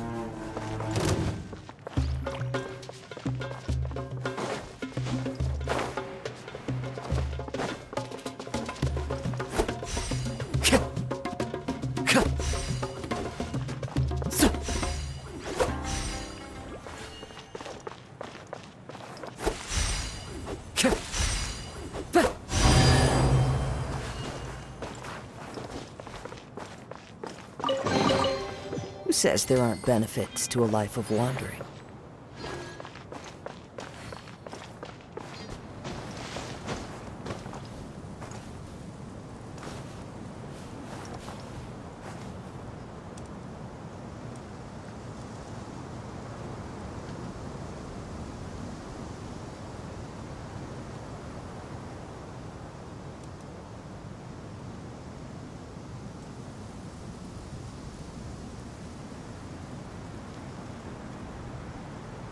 Wherever in this world I roam, I carry memories of my home.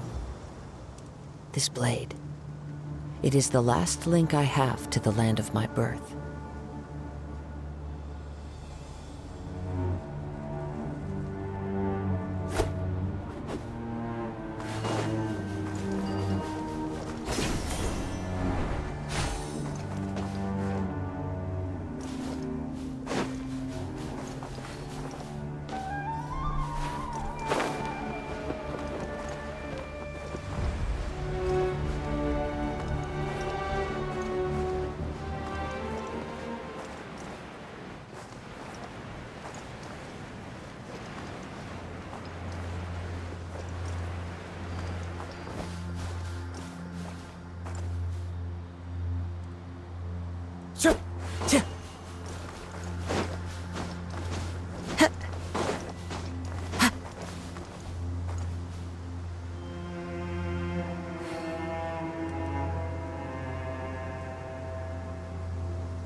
Wind strike!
Fire hazard!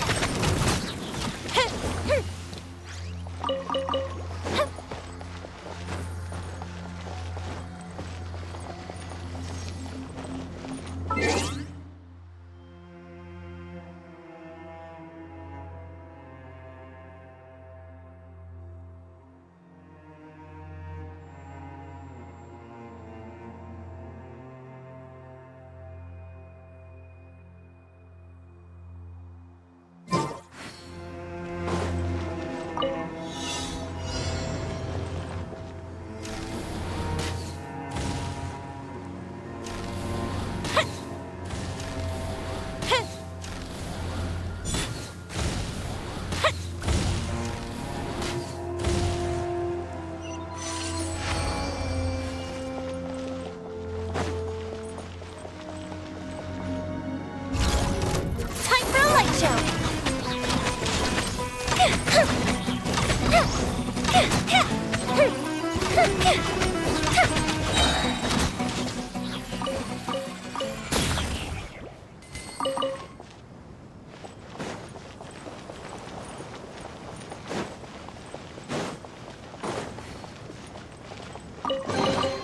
Ooh, will we find any firework materials in here?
Fireworks are for now, but friends are forever.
Have you ever kept goldfish as pets? They're very cute.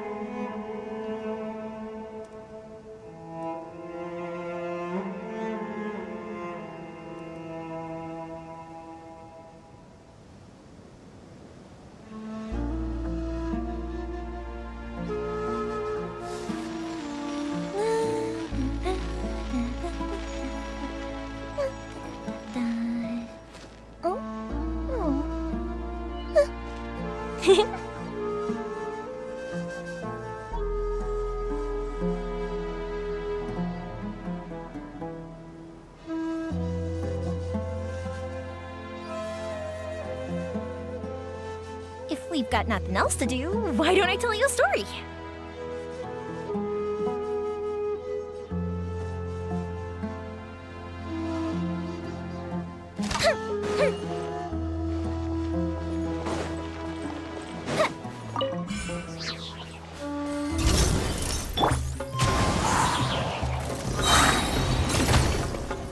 falling leaves, adorn my night, wind strider. Fire hazard!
Have you ever kept goldfish as pets? They're very cute.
If we've got nothing else to do, why don't I tell you a story?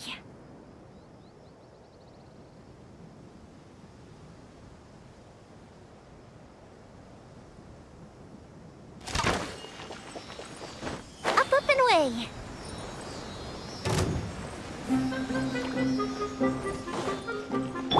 Shine down!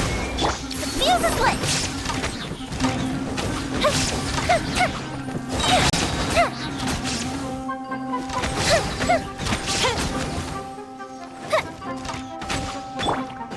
There is no escape!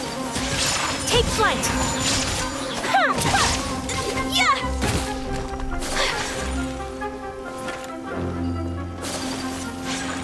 I'll be back.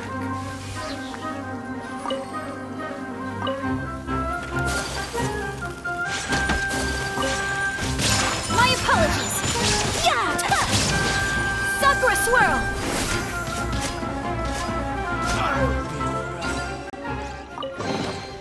I shall treasure this good fortune.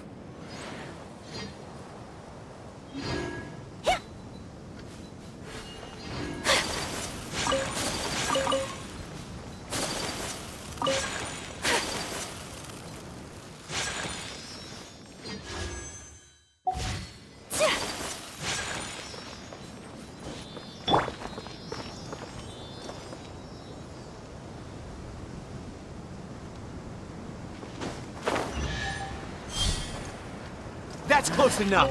New punching bag. Where do you Shine down!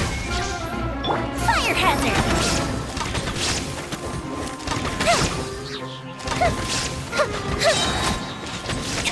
I'll be back.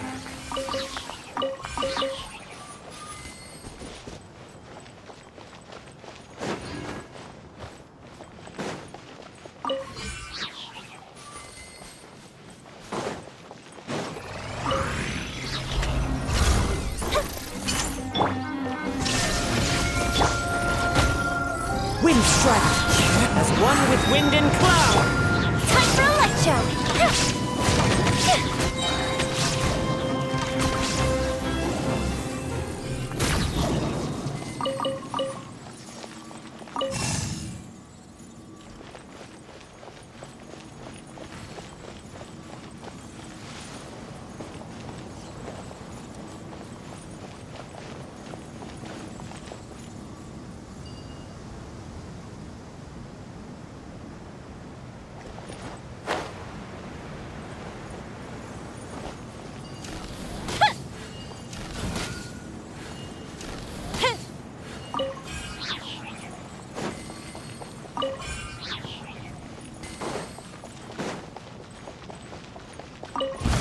You are not welcome Feeling here. lucky today? Illusion shattered!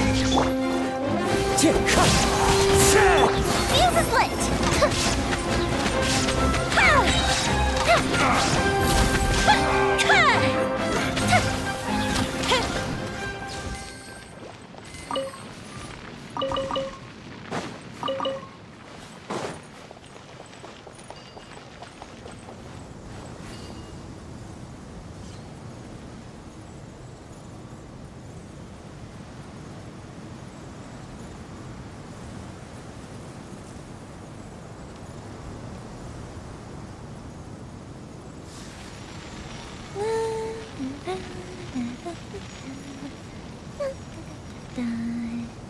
Oh?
Oh, let me open it.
Time for a light show.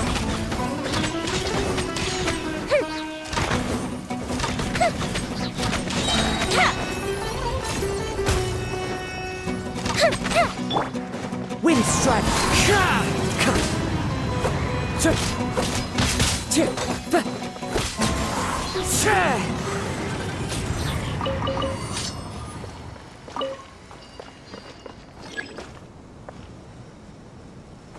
Time to go.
A fellow Looking for trouble?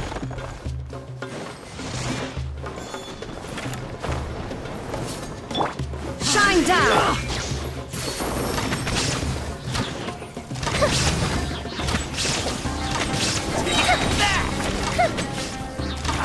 Come on, you coward!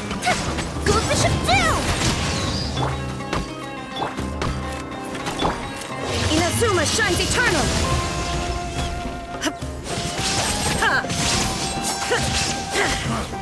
You won this one. There is no escape!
What do we have here?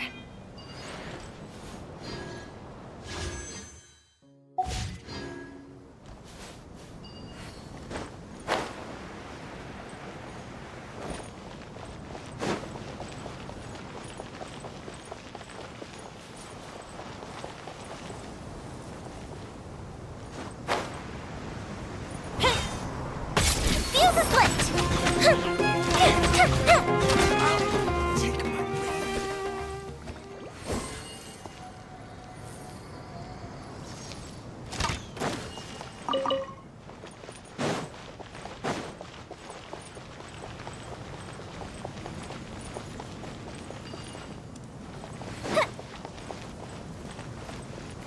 Fire hazard!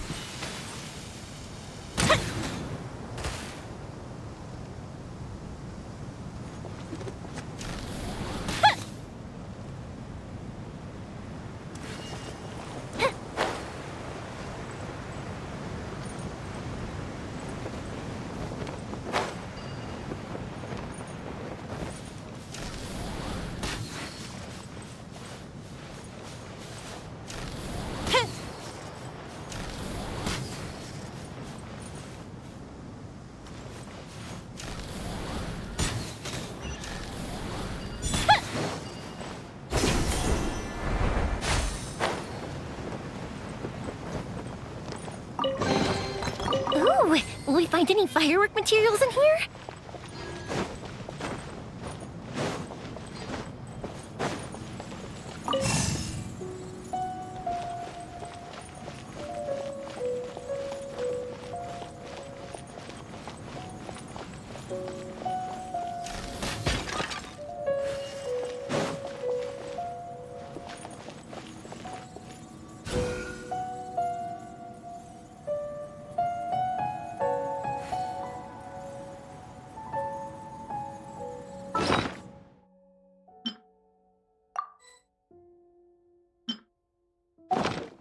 Fireworks are for now, but friends are forever.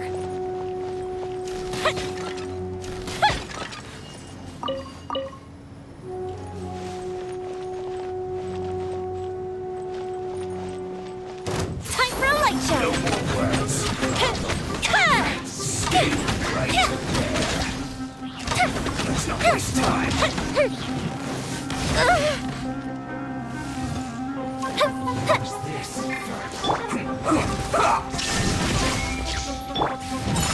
flight! Face the duck!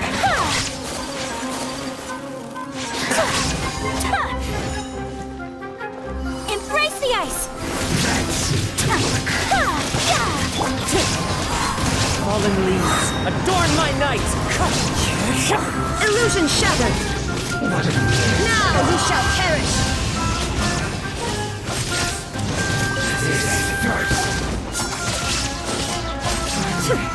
So quiet.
But a momentary distraction.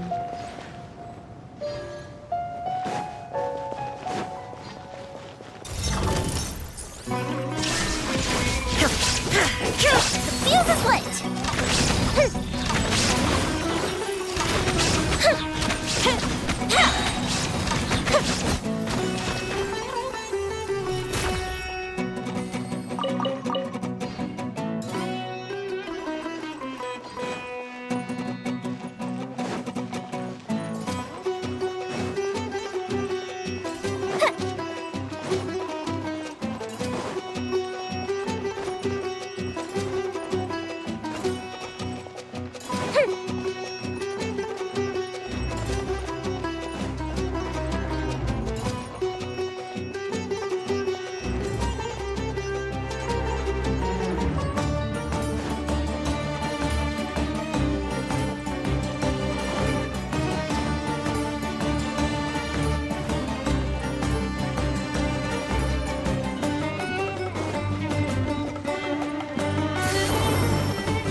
do we have here?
Just following orders.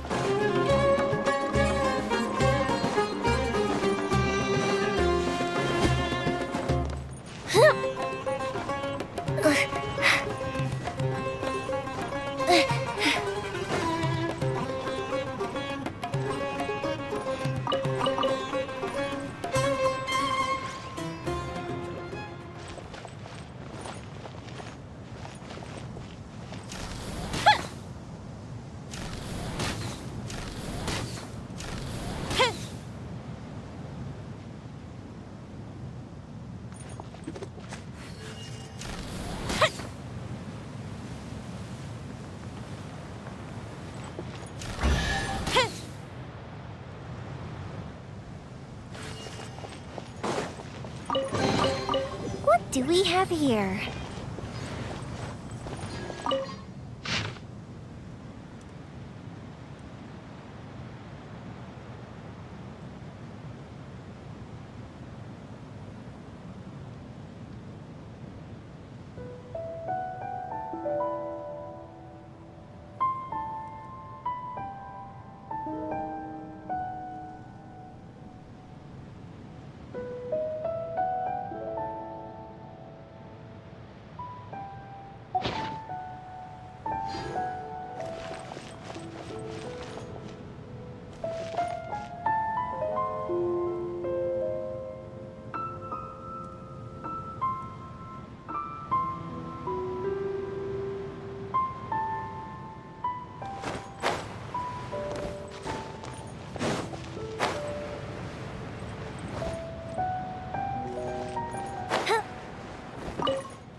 Sucker for a punch, huh?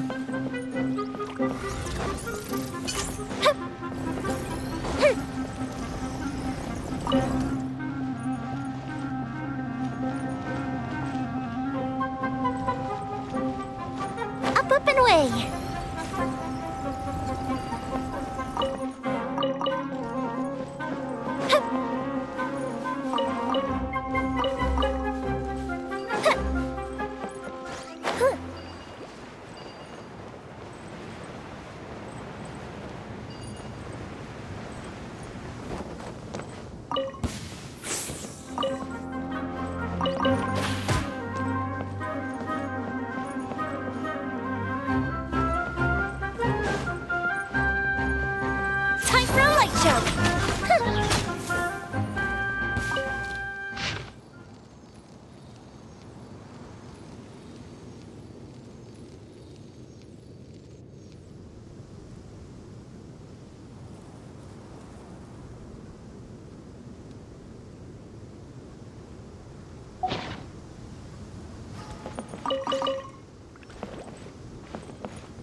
Prepare for a dance.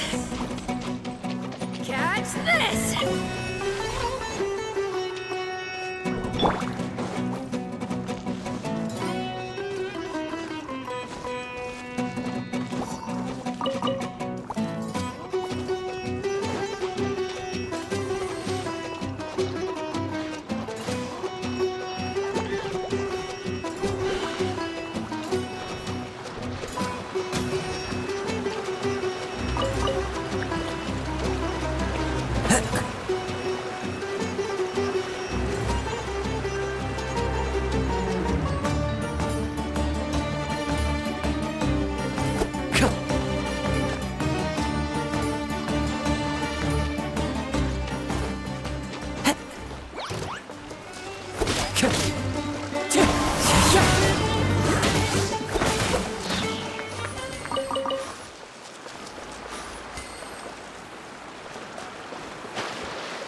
This realm is truly beginning.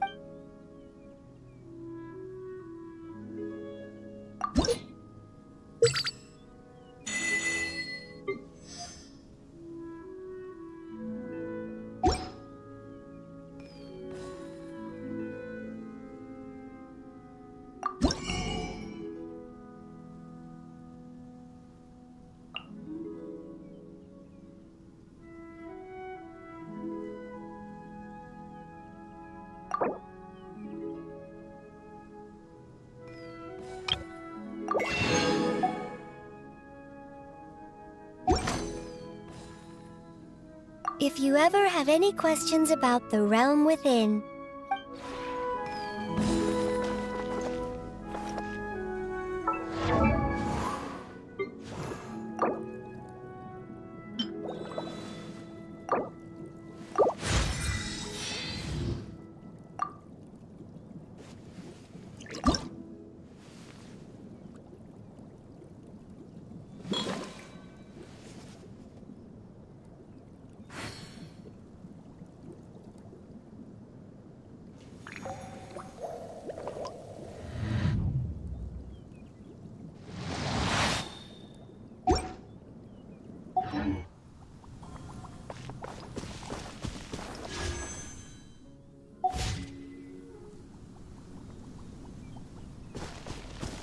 Time to go.